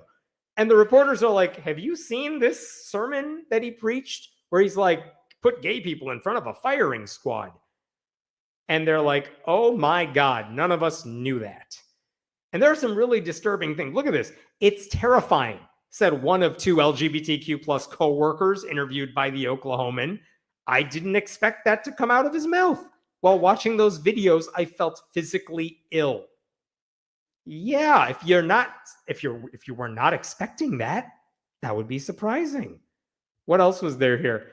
Records obtained by the Oklahoman show Oz was hired by the city of Oklahoma City in August of 2024 as a ground maintenance employee and was promoted this past March to be an application support technician where he makes about $55,000 a year. And I don't care about the salary. I get that a lot of these small church pastors, this is a side gig. They don't make a lot of money. Not everyone's a Joel Osteen mega church preacher, right? So this guy, all of these guys need some sort of income, because also they all have like a dozen kids too. So I don't know how you make that work. So this guy got a job, but instead of getting a job at like, I don't know, a friend's farm, he got a job with the city. And that's weird. What else was in this article? Another employee. He's very bright and prompt. He is polite to everyone. And then when you see the videos, it's like the earth shifts. It's not this very nice person you know at work. And honestly, this may be one of the greatest examples of code switching I've ever seen, where this dude spends his like 2 nights a week or 3 days a week preaching the worst things imaginable to an audience of insane online trolls. And then he walks into work with gay people the next day and he's like, hey, how y'all doing? I'm Dylan. Now, this is where it's like, how did they do this? And I see this question. They didn't Google him before they hired him. I asked myself the exact same question. Well, look at this. That history, according to several sources, was unknown when he was first hired to mow lawns at the parks. The employees say they've raised their concerns with their bosses and other city officials and were told they would keep an eye on his activities at work. So what happened when this guy got hired? Here's basically what happened. The Oklahoma City, their HR people, they will do a basic background check, like, do you have a criminal record? And guess what? Dylan Oz doesn't have a criminal record. So nothing came up in the database. And this is where it's interesting, because that article said they have a policy in the city of not Googling you when you are hired by them. And that's why they didn't find any of the information about this guy. Now, why would they not Google somebody before hiring them? Well, honestly, I don't mind that policy because, you know, especially if you've been online for a while, if you did something stupid when you were younger, it's kind of unfair that something you did when you were younger and stupider is held against you. And I like the idea that if you're not a criminal and you haven't done anything wrong, but maybe you did something stupid when you were younger, I don't want that to be held against you. If you can do the job that you are hired for in the city, I don't really care if you were making headlines for some stupid reason in the past. So Oklahoma City has a policy, we don't Google you. I don't even think they have the staff or time to do it. I think the article pointed out they got 27,000 applications in 2024 for different jobs in the city. They have 4 people who work in HR. So they couldn't Google them even if they wanted to. But they have a policy, we don't Google you. But because he has no criminal record, no one in staffing knew this guy's, like, basically, he, like, the IT stuff, that is his side gig. His real job is promoting hate speech online, pushing hate speech online. So, with that in mind, what happens now? Like, for what it's worth, the reporters did try to interview Oz about all of this, and he would not talk to them. This is what he actually said. Look at this. This is kind of fascinating. This is what he said to the newspaper. If your story is trying to involve the workplace, I will not be doing an interview, as I don't want my words to be misconstrued as the beliefs of my employer. If you want to know about the doctrine of my church, feel free to check out our website, yada, yada, yada. That's actually a totally legitimate statement at first. Like, my personal views should not impact my employer or my job. And you can tell this guy's like, shit, I need this job. Do not get me fired. So he's playing it cool. And to some extent, I can sympathize, because I do shit like this for a living. And if I tried to get a real job, what is this one? If I tried to get a real job, like, I would be afraid someone would see what I've talked about online, promoting atheism, and they might use that against me. And I don't want that to happen. And I also think it's fair for me to say, well, when I'm at work, I'm doing the work they hired me to do. And when I'm on my free time, if this was ever the case, I talk about this stuff. And also, I don't think we should fire people for being idiots in their free time. I think as long as you do the work you were hired to do and you're not hurting anybody, all right, keep your job. But also, there is a difference between just being an idiot and thinking things that might not be great. Like, there's Trump supporters at a place I used to work at. I don't think they should be fired as long as they're doing the job they were hired to do. Just like I don't think anyone should come after me for being an atheist who is vocal about it. But the difference is Dylan Oz has literally called for the public execution of gay people by the government in a fantasy world that does not exist. And he's very sad about that. I don't know where it crosses the line from guy has really insane religious beliefs when he's not on the clock to this guy has beliefs that are dangerous for his colleagues and it's not safe to keep him in the job. I don't know what the line is.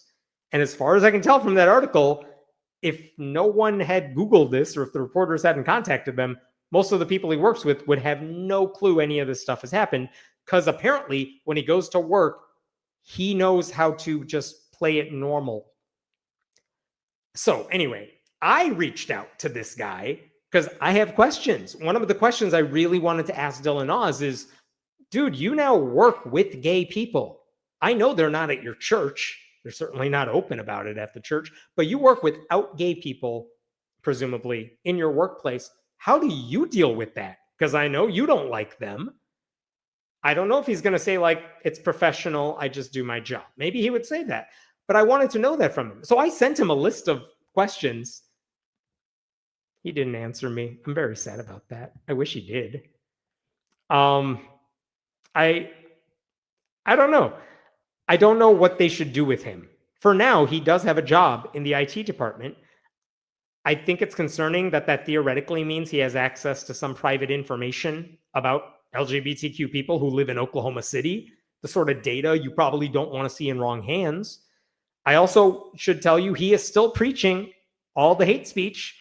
Just last week, one of his sermons was titled, "Real Christians Hate Pride Month." And by the way, he's not distanced himself from Steven Anderson despite all that controversy. In January, well after the kids started speaking out against their dad, Anderson preached at Dylan Oz's church. So even if he and his congregation never act on their beliefs, the problem with his brand of preaching is that they are planting seeds that some deranged lunatic online might see and use as motivation. And if that ever came to pass, what would this guy do? He would say, I had nothing to do with it. I didn't tell anybody to do that. And then he would probably give a sermon where he celebrates whatever the insane lunatic did. So, this guy's joy comes from making other people miserable, at least when he's off the clock. All right, I'll stop there. What questions we got about this dude? Serial killers are usually described as good, friendly neighbors as well, right? Right, and they probably wouldn't have a criminal record if they haven't been caught yet.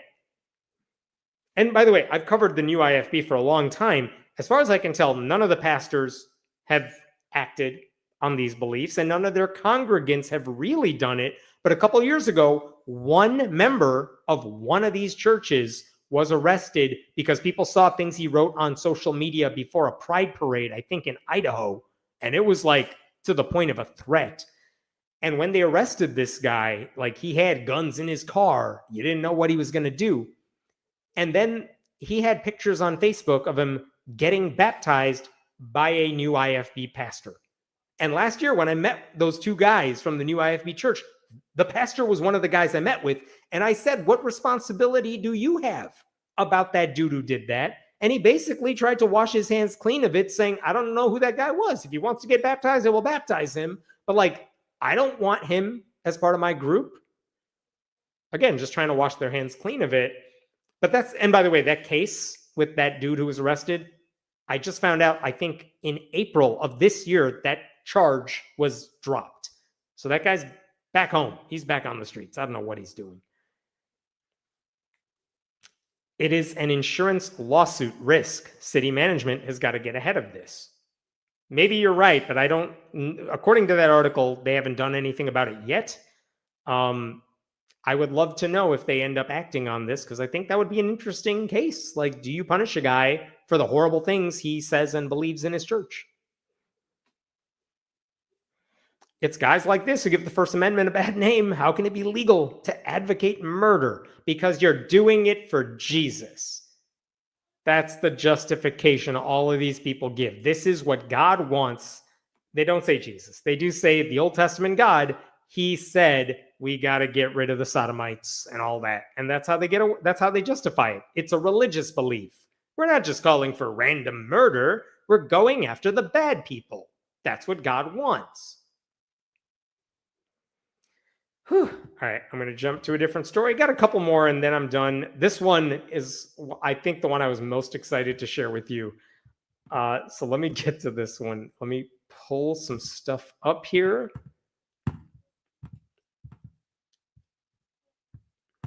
Okay. Two more and then I'm done. I saw the headline for this story. And I was like, oh, it involves a 10 Commandments monument on public property. I know the gist of the story before I even read it, right? And then I dug deeper into the weeds of the story, and it just got more and more insane. And I'm so excited to share those details with you, okay? So this is happening in Jefferson County, Illinois. It's like the middle of Illinois, very rural area. But here's what happened. Last August, the sheriff in Jefferson County installed this monument inside the courthouse. That is a 6-foot tall, mostly granite 10 Commandments plaque. And I don't know if you could see this on here. I will try to zoom in for you. Not only does it have the 10 Commandments or a version of the 10 Commandments on it, at the very bottom of the plaque, do you see the thing at the very, very bottom?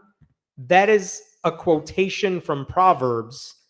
And what does that say? It says, when justice is done, it is a joy to the righteous, but terror to the evildoers. Proverbs 21:15. And the thing about that is, first of all, there's a game I like to play. It's called Anytime a Christian Cites a Bible Verse, go to the chapter they just mentioned and look around that verse, because there's probably something insane that they are not telling you. And so I went to chapter 21, verse 15 in Proverbs, and guess what I found a few verses later? Better to live in a desert than with a quarrelsome and nagging wife. Same chapter. That's what they wanted to quote on the 10 Commandments plaque. Anyway, this also, going back to this picture for a second, this is not the 10 Commandments monument you may have seen outside state legislatures, outside of public schools. Sometimes they want to put them in classrooms. This is not the version you see there. This is like a kind of simplified version of the 10 Commandments. Like they had to make this from scratch. It's not like this template's lying around there. So that's weird as well. I don't like the spacing. I know they're trying to get like Commandments 1 and 6 to match up and 2 and 7, but also what that ends up looking like is there's a huge gap between number 8 and 9, number 4 and 5. I don't like the design of this thing. It's ugly. That's my point. But also the bigger issue, why are they putting this up at all?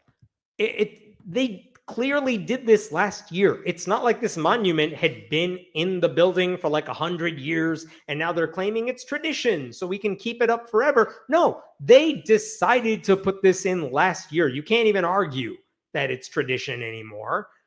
And now what does the Supreme Court say about all of this? 50 years ago in a case called Stone v. Graham, they basically said you can't have a standalone 10 Commandments monument. And in 2005, they issued a ruling. They said there's a 10 Commandments monument outside a Kentucky courthouse by itself. That is clearly illegal because it's a promotion of religion. And that same time, they said there's another 10 Commandments monument outside the Texas Capitol, but there's a bunch of displays about like law over time.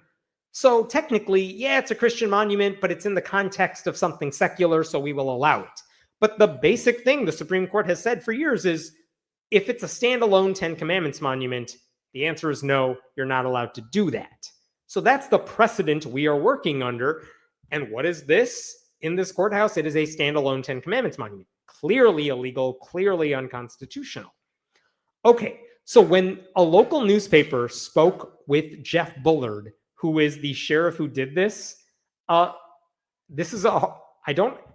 I'm going to share with you this article that was in a local newspaper. It's behind a paywall, so this is a PDF, so it's hard to zoom in here. But look at the top paragraph right now. Jefferson County Sheriff Jeff Bullard, who is the custodian of the local courthouse, said the origins of the monument project date back to the 2022 U.S. Supreme Court case in Kennedy v. Bremerton, which was litigated by First Liberty Institute. That's the high school football coach who wanted to pray at midfield because he really needed attention because no one loves him. This sheriff is saying, well, remember that football coach? Yeah, therefore I can put the 10 Commandments up. He said, and that's, by the way, that's all he said. That decision overturned the 1971 SCOTUS decision of Lemon v. Kurtzman. Basically, what the Supreme Court did in that Kennedy case is they said, look, we used to have a set of rules for whether something violates church-state separation and is illegal. And the Kennedy case said that set of rules is no longer in effect.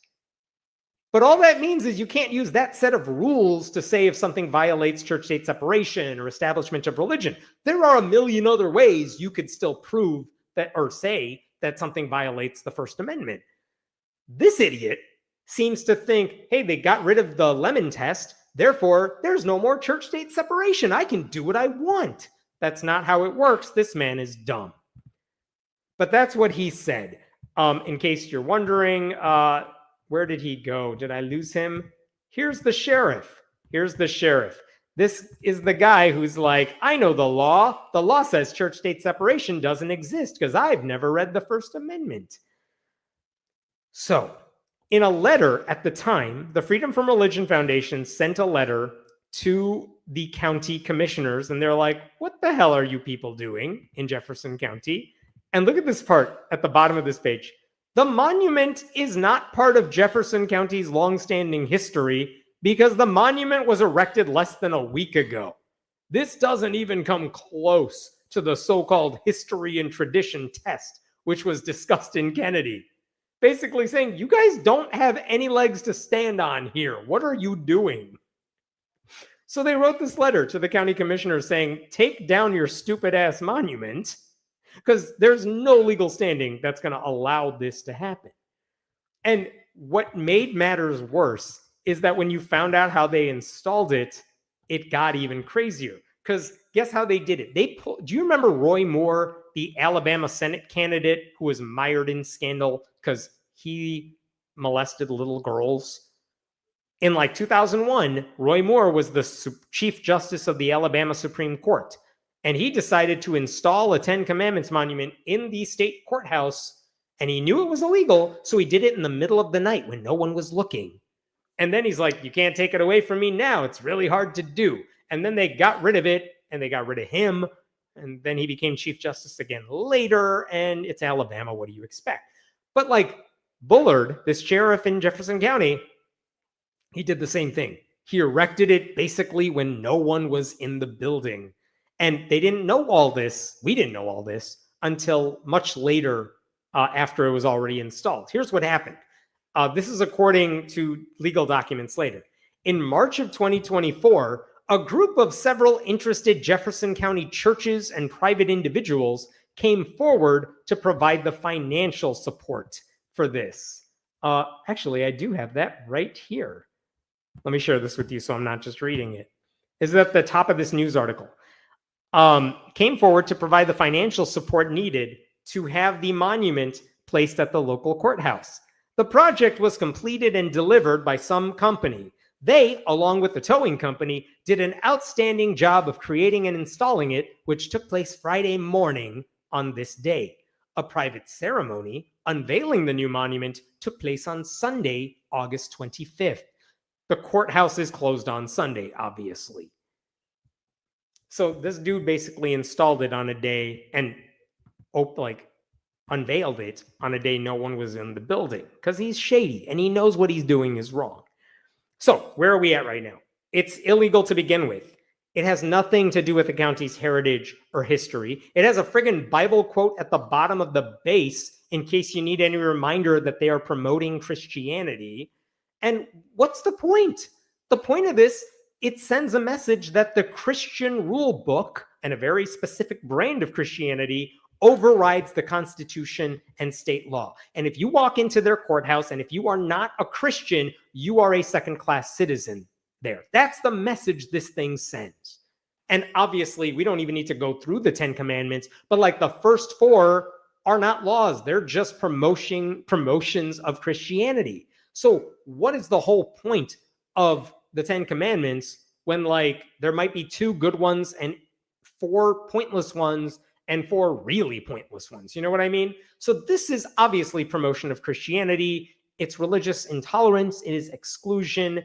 And then guess what the commissioners did with the letter the Freedom from Religion Foundation sent to them? Nothing. They never responded to it. So they installed this thing in August of last year. What happened in the months to follow? Well, after it was installed and people started seeing it, people started asking questions. And then the sheriff is like, oh, hey, lawyers that I know, right-wing crazy lawyers that I know, I did this thing. I'm okay, right? And even the right-wing legal groups are like, my dude, what have you done? You totally cannot do this. But one of the lawyers he talked to said you should move this thing outside the building. And you should also make a couple other changes. So what did the sheriff do? He decided to move that plaque outside the building. He really did that. He also, I don't know if you could see this on here, at the very bottom of that plaque, he put up a steel bar to cover up the Bible verse so no one would see it anymore. He thinks that if he moves this thing outside the building and covers up the Bible verse, everything is fine now. That is not true. That is not how anything works. Okay, so now everyone sees you just have a standalone 10 Commandments monument outside the courthouse. Now all the church-state separation groups, they tried to send him a warning letter. No one responded. This has been in the news now for months. They clearly are not taking it down. So this week, they filed a lawsuit. The Freedom from Religion Foundation, the ACLU of Illinois, ACLU National, they have sued the Jefferson County Board of Commissioners for allowing this to happen. And they filed it in a state circuit court. And here's the thing. So far, as I was reading this and talking to you about it, I've told versions of this story before because this happens in a lot of states. When I read the lawsuit, oh my God, the details they have access to, because they did discovery. They did the FOIA requests. They did the FOIA request, not discovery. But they got information about how this came to be, and some of this stuff is wild. For example, the lawsuit says that Bullard used official government resources, channels, and personnel to promote, finance, and install the monument. For example, the sheriff sent out a donation pledge form to potential donors, and it said donations should go to the Jefferson County Sheriff's Office 10 Commandments Project for 2024. Like, he's not even trying to make this a private thing. It's very much my office is doing this. He also told donors to make checks out to the JCSO, Jefferson County Sheriff's Office Chaplaincy Division, still within the job, or they could deposit it in the government account for the Sheriff's Office Chaplaincy Division. Oh, if you want to mail a check, just send it to me in the Sheriff's Office. And if you want to drop off a physical check, you could also do it at my place of work. So he is not doing this as a private citizen. He's very much saying, this is part of my job and what I do. That's not great. How much money did he raise? He raised over $10,000, and the monument cost about $10,000. By the way, $1,000 came from the Jefferson County Sheriff's Office chaplains. So like a group within the state government, the county government, helped pay for the Christian monument. That's disturbing. What else? When he spoke to the companies that were constructing the monument, he did not do it in a private capacity. He literally signed his messages, Sheriff. Like, he's the dumbest dude to be doing all this out in the open. And when the people gave him donations, even they were like, we're so glad you're promoting Christianity. Check this out. This is from a church that he asked for money. Look at this. Enclosed is a check for $500 for the 10 Commandments project for the courthouse. Our church feels this is a project that deserves our support and encouragement. We are thankful to have a sheriff who not only has biblical beliefs, but is also willing to stand for those beliefs in such a great way. And then look at this. Our prayer is that this will not only serves as a symbol of what God's standard for living is, but that this will also serve as a missions opportunity to point people to the saving knowledge of Jesus Christ. Even the church is like, we're glad you're promoting Christianity with this monument, which is like the one thing you are not supposed to say publicly about this stuff. So that's another dumb thing these people are doing. What else? The lawsuit also says Bullard's office totally knew this would be a problem. His deputy sheriff wrote an email to employees where they're talking about stuff they all got to get done. And look at this. He's like, all right, what do we got to do about the budget? Here's some stuff we got to do about the budget. What do we do about disaster readiness? Here's some stuff we should do about that. What about the courthouse? Hey, large granite 10 commandments will be placed in the courthouse. If anyone asks, it was paid for through donations, not from the office, right? And then he says, the Supreme Court overturned the separation of church and state. No, it did not. And then he says, any complaints, refer them to the sheriff.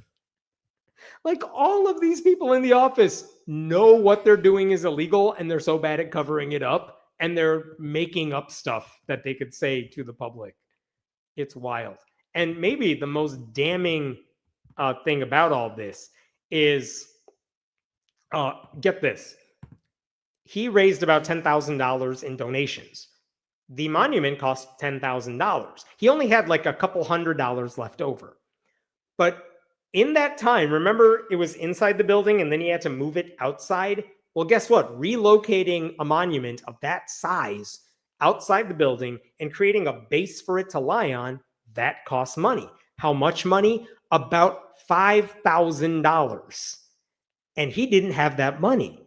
So where is he getting the roughly $5,000 he needs to relocate the Christian monument from inside the building to outside the building? Look at what he said in this email here. This is an email to one of the companies that is doing the work. Look at that last line. We will pay for this from the Chirper Fund. Thanks, everyone. What is the Chirper Fund? The Chirper Fund is a fund that the county has, a public fund for people who are in jail who cannot afford to make phone calls outside the jail because they don't have the money for a phone plan or something like that. Well, the county says, don't worry, we have a little bit of money that we save so that, you can be human and talk to a human. And so we have some money for you to contact the outside world. And this sheriff is like, I'll take that money. We're not using it for anything useful.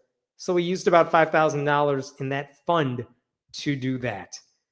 One other thing this guy also said is that when, how he unveiled the monument inside the building on a Sunday, he invited donors to come celebrate with him. He told all of them, keep this private. No news or social media. He explicitly said that in his email to donors. And then he got on-duty cops to act as bouncers and make sure no one else got in the building because he didn't want anyone to see this. So this is also funny. This is from the lawsuit. At some point, the county commissioners, I think it's installed at this point, the county's lawyer is like, he must have walked into the courthouse, sees that. He's like, the hell did you people do? Look at this from the lawsuit, because this is what FFRF and all those groups are saying. Number 66, Featherston is the name of the county lawyer. Featherston advised he had consulted 4 lawyers, all of whom indicated that the monument raised serious legal concerns, with the best advice from them being, hope you're insured.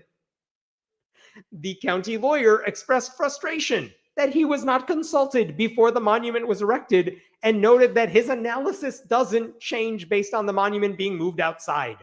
He's like, this thing is illegal. What are you people doing? I'm going to get in trouble here. Featherston also provided written legal advice to the board discussing the monument's legality as well as its lack of government function. And when they say discussing the monument's legality, the lawyer is saying it's illegal. If you want to have this thing outside, you need to put shit around it right now. This is also funny. Featherston identified several factors that could weigh against the monument's legality, noting that an inconspicuous tiny monument appear safer than a large prominent one? Why didn't you do a small little paper one? And then he said having religious donors, because you went to churches to ask for donations and they gave it to you, it undermines the argument that the monument is non-religious. He also noted that taken by themselves, the symbolism of the Ten Commandments is largely understood to be religious. Yeah, obviously. I love this attorney because he works for the dumbest people. After hearing from Featherston, the board voted on a proposal to retain the monument on the courthouse lawn, with 6 of the present 8 members voting in favor of keeping it and 2 abstaining. So the lawyer's like, what are you doing? All of this is illegal. What have you done? And the whole board, minus 2 people who weren't really there, are like, yeah, we're fine with it. We don't care what you have to say. Who the hell are you? He's like, I'm the lawyer. And everyone's like, we don't care what you have to say. In fact, this is also in the lawsuit. One of the board members apparently said, I'm voting to keep this monument up, and I'm willing to roll the dice because the board gets sued all the time. So he just wants this to go to court where he will probably lose because he's like, whatever, we get sued. What's another lawsuit? Like, not every lawsuit has merit. This one is kind of amazing. And the plaintiffs in this case are several Jefferson County residents.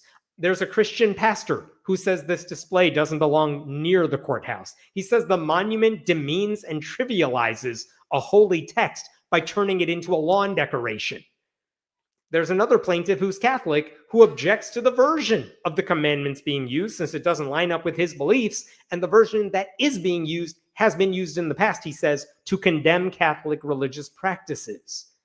There's an atheist in there as well who shouldn't have to look at this. Like, even if the sheriff and the county board did everything by the book and pretended this is about honoring our nation's history, they would still have an uphill climb since trying to convince a judge that this standalone Ten Commandments monument should be allowed to stay up. But when you look at everything they actually said and did, and which we have documentation for, there's no getting around the fact that they want to promote Christianity. They were told they were promoting Christianity. They did this in the context of their government jobs, and it's clearly a government promotion of religion.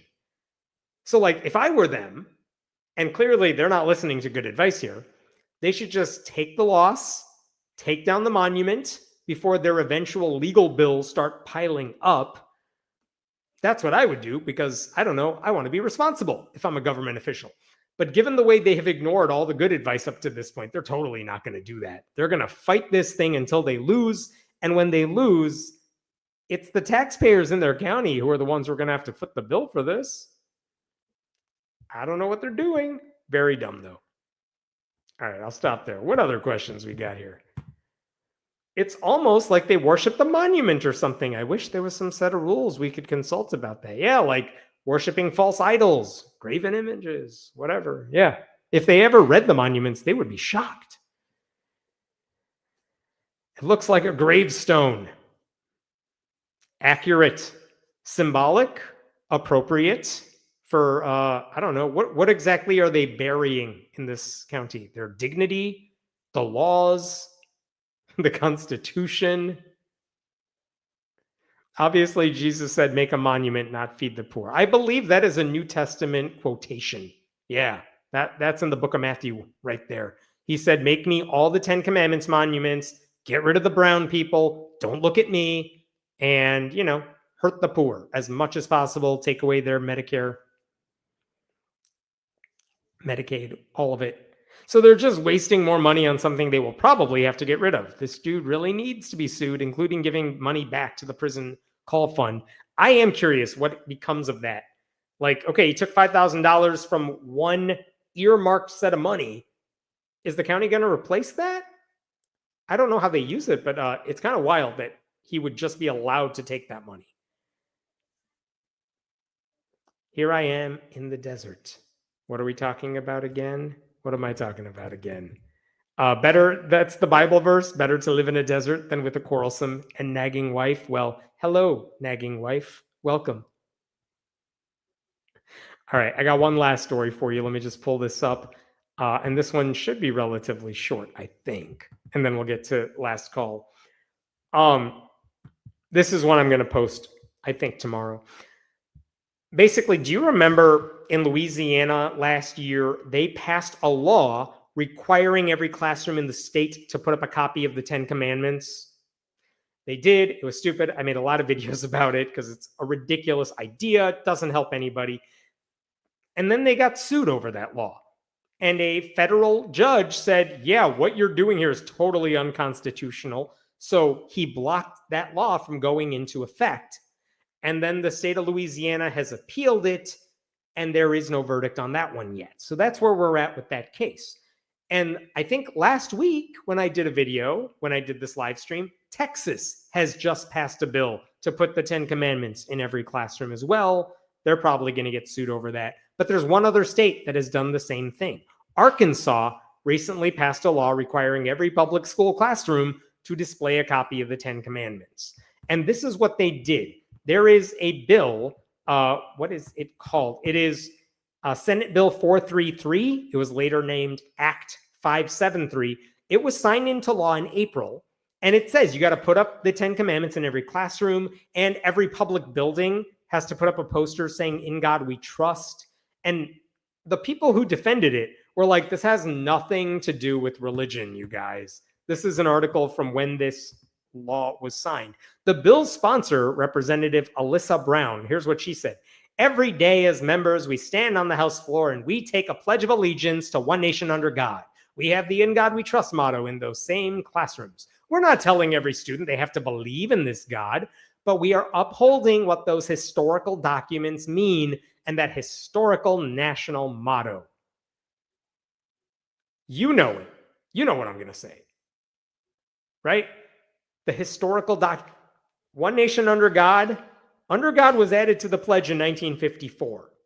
When was "In God We Trust" declared the motto of the United States? That was 1956. This is not founding father shit.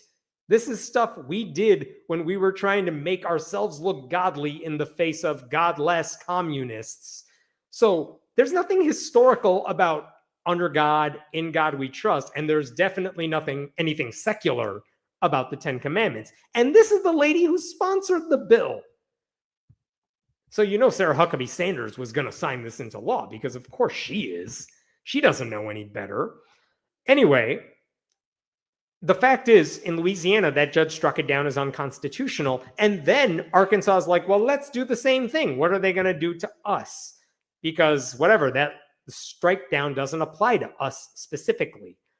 And when the judge, I'm going to back up to Louisiana, when the judge struck down the Louisiana law, what he said is that you all claim this is just about tradition.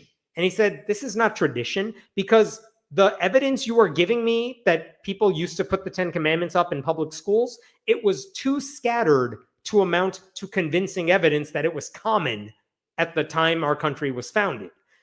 He said, the evidence demonstrates that the practice at issue does not fit within and is otherwise not consistent with a broader historical tradition during those time periods.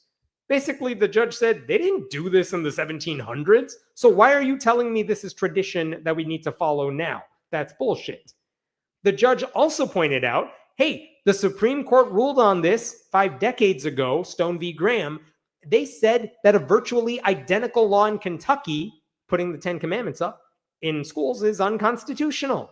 And he said, kind of ominously, that this district court remains bound to follow Stone, the precedent in that case, until the Supreme Court overrules it, which is scary because, of course, they will.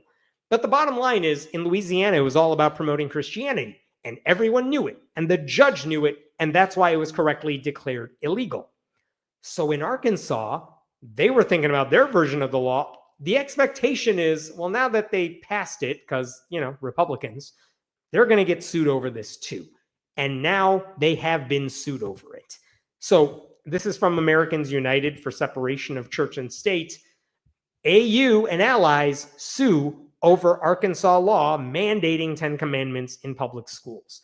And basically what this is Americans United, the ACLU of Arkansas, the ACLU National, and the Freedom from Religion Foundation. The same groups, by the way, that filed the Louisiana lawsuit, except it was the ACLU of Louisiana, they're filing the lawsuit here. And interestingly enough, they are not suing the state of Arkansas. They're suing the school districts where their plaintiffs have kids.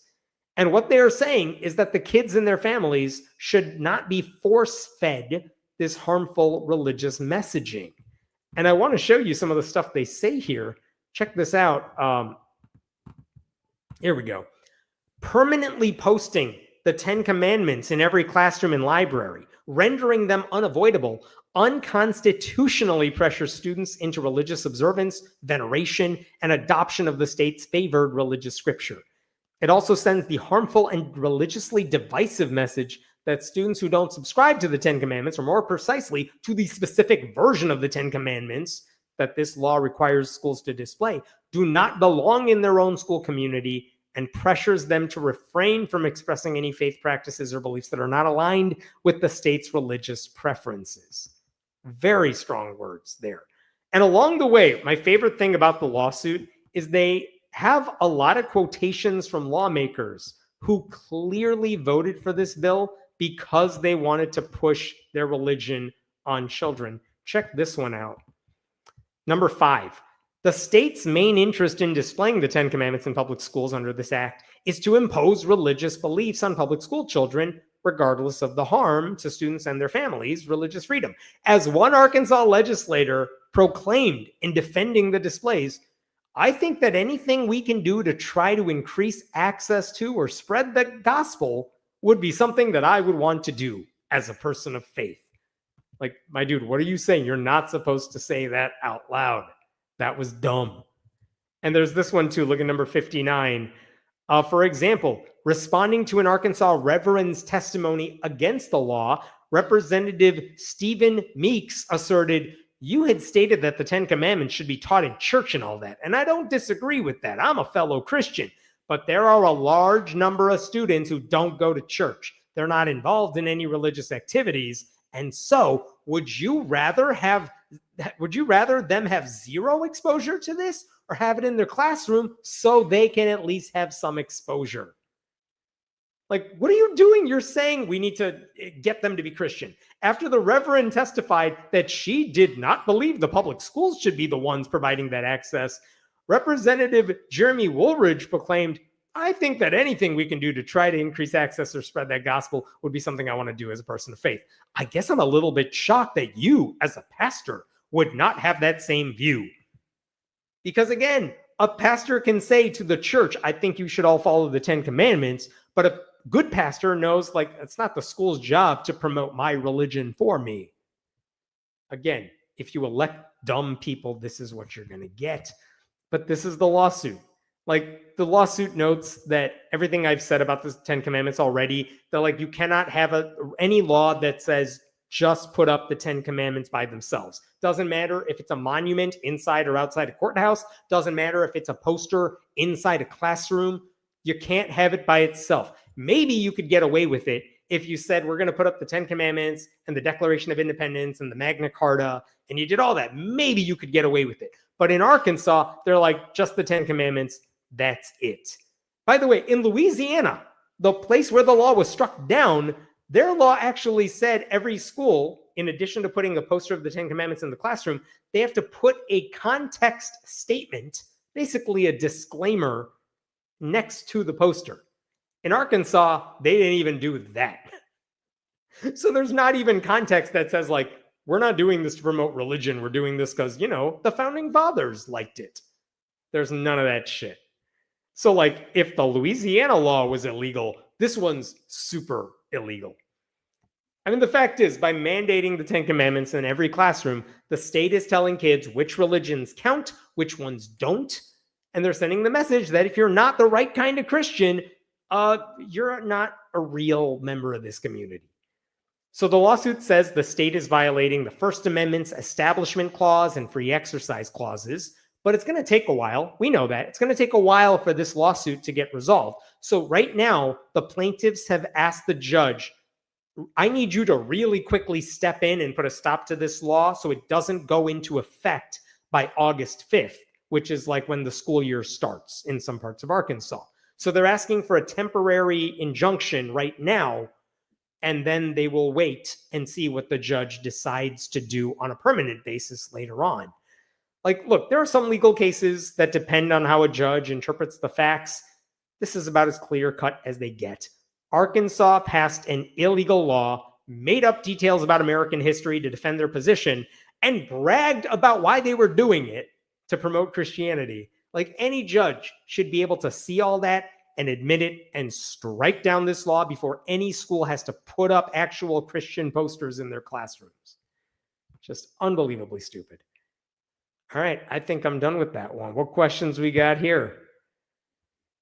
I like how it's parents' choice for things like watching any movie above a G rating, but it's not parents' choice on whether their kid is exposed to religion. Yeah, all these Republicans are like, we want parents to choose which books to ban, but also they have to see like what my religion says about, resting on the Sabbath. Utterly stupid. You're not going to find logical consistency with these people, so not even worth trying. Heads up, there won't be a show on Thursday next week. Thank you for that reminder. If there is a show, we'll probably do it next Sunday. Thank you for that heads up. So I will see you all soon, just not next Thursday. Are we doing last call now? It is time. All right. This is last call. These are all the tweets I made over the week that I've clearly forgotten about, and Den is going to remind me of what I said. Den, what do we got first? This is from Right Wing Watch. This is unbelievable. This is a right-wing pastor who delivered an anti-gay sermon where he tells kids not to participate in drama or theater. These are oftentimes incubation systems for perversion. Yeah, play the clip. I rebuke the devil out of your mind. You were not born that way. Young man, you are a man with testosterone, and God has given you the ability to lead and be a head. He called you to be a provider and a protector. He didn't call you to be a ballerina. May the Holy Ghost break your wrist again, and may he take the switch out of your walk, and may he straighten up your back and allow you to walk like a man, talk like a man, speak like a man, and live like a man. If this is your idea of now, manhood, give God some glory on that. Number 7, Alice Bailey said she wanted to debase art and make it run mad. Be careful of these liberal art schools. Be careful of theatrics and theater, plays and shows. These are oftentimes incubation systems for perversion. I did high school theater like all 4 years. I did some college theater. I promise you, like, whatever, all the anecdotes I have heard, and I said this on Twitter as well, the anecdotes I have heard about things that happen at Christian summer camps when the adults are not around is so much more disturbing than anything that happened at like a cast party. But this idea, I mean, by the way, churches everywhere put on shows. So this idea that if you're not a real man, you shouldn't be doing theater. If you're anybody, you shouldn't be doing theater because it's perverted or whatever. Young men can't be ballerinas. Like, if you're not good, okay, but like this idea that the liberal arts or theater is something that gay people do or that liberals do is ridiculous. But again, these people are always afraid of the sorts of things that might expand your mind, because that's what good theater does, right? It exposes it, like reading a book. It shows you a different world. It gives you insight into how other people think. And for a lot of these pastors, it's so scary to think like, what? We're going to teach kids how to be empathetic to other ideas? That's horrible. You could put that back up there. Trump got booed at Les Mis last night at the Kennedy Center. I saw a clip of that where Trump watched this movie. By the way, Trump could not answer a question of whether he's more like, who was it, John Valjean or the name's escaping me now. But yeah, he got booed by some people. He got plenty of claps too. they've destroyed the Kennedy Center, which is one of the great places in Washington, D.C., where you, Javert, thank you, where you could see good theater. I don't know. Remember when Mike Pence, during the first Trump administration, Mike Pence went to go see Hamilton and people booed, as they should have, anytime Mike Pence walks anywhere.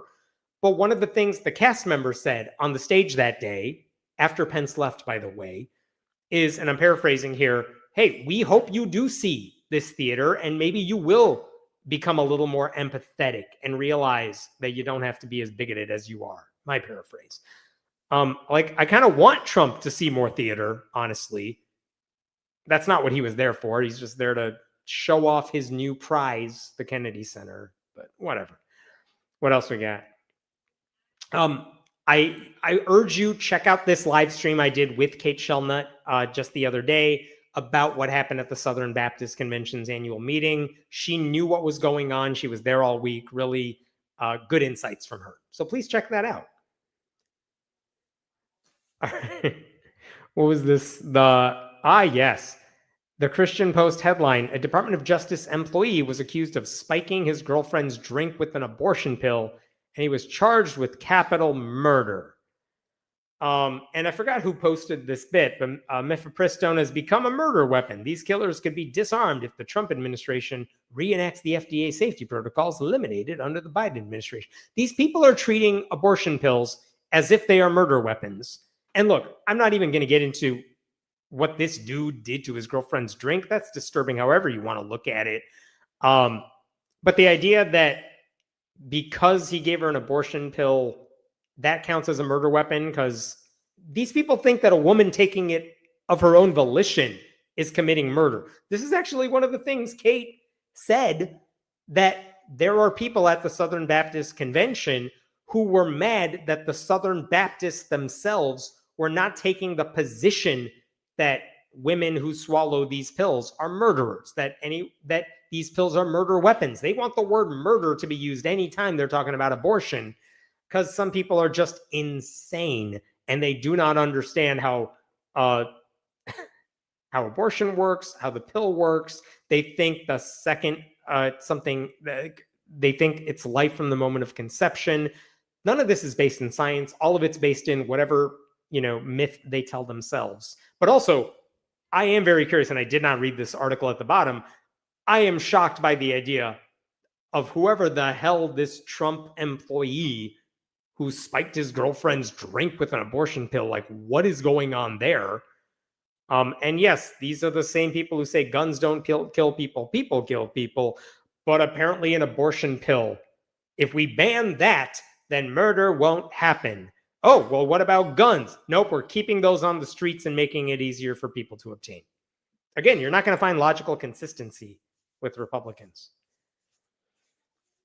New York Times, as we talked about earlier, Southern Baptists voted to call for the reversal of the Supreme Court ruling that legalized same-sex marriage spurred by the end of Roe v. Wade. Yes, one of the things they voted on was overturning Obergefell.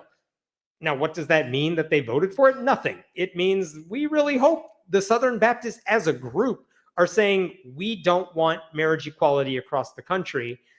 And again, as I mentioned earlier, they are basically saying we want these family units to be torn apart because we don't like what they are like. We don't like what they look like. We don't like how they make us feel. Meanwhile, what did they do about sexual abuse? They didn't vote on that one. They're like, let's just ignore it. Let's sweep it under the rug. Let's just move on. We dealt with it. This is Dale Partridge. We mentioned him earlier. This is a thing he actually tweeted because he's a misogynist. Men, unless you're disabled, sick, or gay, your wife should not be driving the car when you go out together. So if you're disabled or sick, he gets why your wife would be driving the car. First of all, I'm not really sure what gay has to do with this. If you're gay, why would you have a wife? If you're gay, why would you need someone else to drive the car? I don't get that. Unless he's just trying to lump together people he thinks have a disability and he thinks gay falls under that. All right. But also, his premise here is that men, you're men, you drive the car. Don't let a woman drive the car if you're together. Why? What's going to happen in your world if the woman drives the car? Is he married? Unfortunately, I think he is. I don't know, but like the insecurity of this guy, like these dudes, I love following this guy's tweets because everything he says is insane and he's totally insecure about everything. Like, if I'm making this up, but if he's like, guys, you can't ever shake hands with another man because that's gay. That's at least 60% gay. That is a thing he would absolutely say because he can't. That you're insecure about your own manhood then at that point, aren't you? If you're like, you can't be around another man, you can't let a woman get ahead of you in any meaningful way. You can't let her drive the car and you sit in the passenger seat. These people are worried about the dumbest things. And what's scary is like, these guys have churches. And that means people follow what they say. Mark Driscoll is the same way. He has a way bigger audience online, but also he says the same dumb shit. Like, women are not allowed to do anything that makes her look manly. And then they say they want to protect women's sports. These are two things posted by Joshua Feuerstein, who is another one of these right-wing Christian zealots, about how to deal with the Trump goons who are in Los Angeles right now. How to deal with the California riots. Start with rubber bullets, then quickly move to real ones. And then he also said, I'm rooting for Kyle Rittenhouse to show up at the LA riots because, of course, then he can just murder whoever he wants. But the thing is, these guys are actively rooting for violence. They want to see the Trump people murder innocent protesters because they don't like what they're protesting. They're not going after criminals here. They're going after protesters, which is, by the way, all the more reason to go somewhere this Saturday during that No Kings protest, if you're able to, because if there's enough show, if there are enough people across the country saying, we're sick of this shit, I'm not saying it's going to change anything, but like that visual does a lot of work. That's important. So Robert F. Kennedy Jr. Fired his like vaccine advisory people. The people who are keeping us safe because they're saying, yes, this vaccine is good. You should get this vaccine. He fired all of them. And then he installed a bunch of insane right-wing anti-vaxxer people to the committee.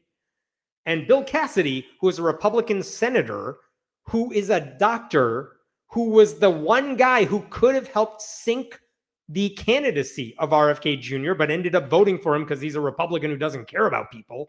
What does Cassidy say? Because Cassidy is famously supportive of vaccines, and yet he supported RFK Jr. What does Cassidy say now? Of course, now the fear is that the vaccine advisory board will be filled up with people who know nothing about vaccines except suspicion.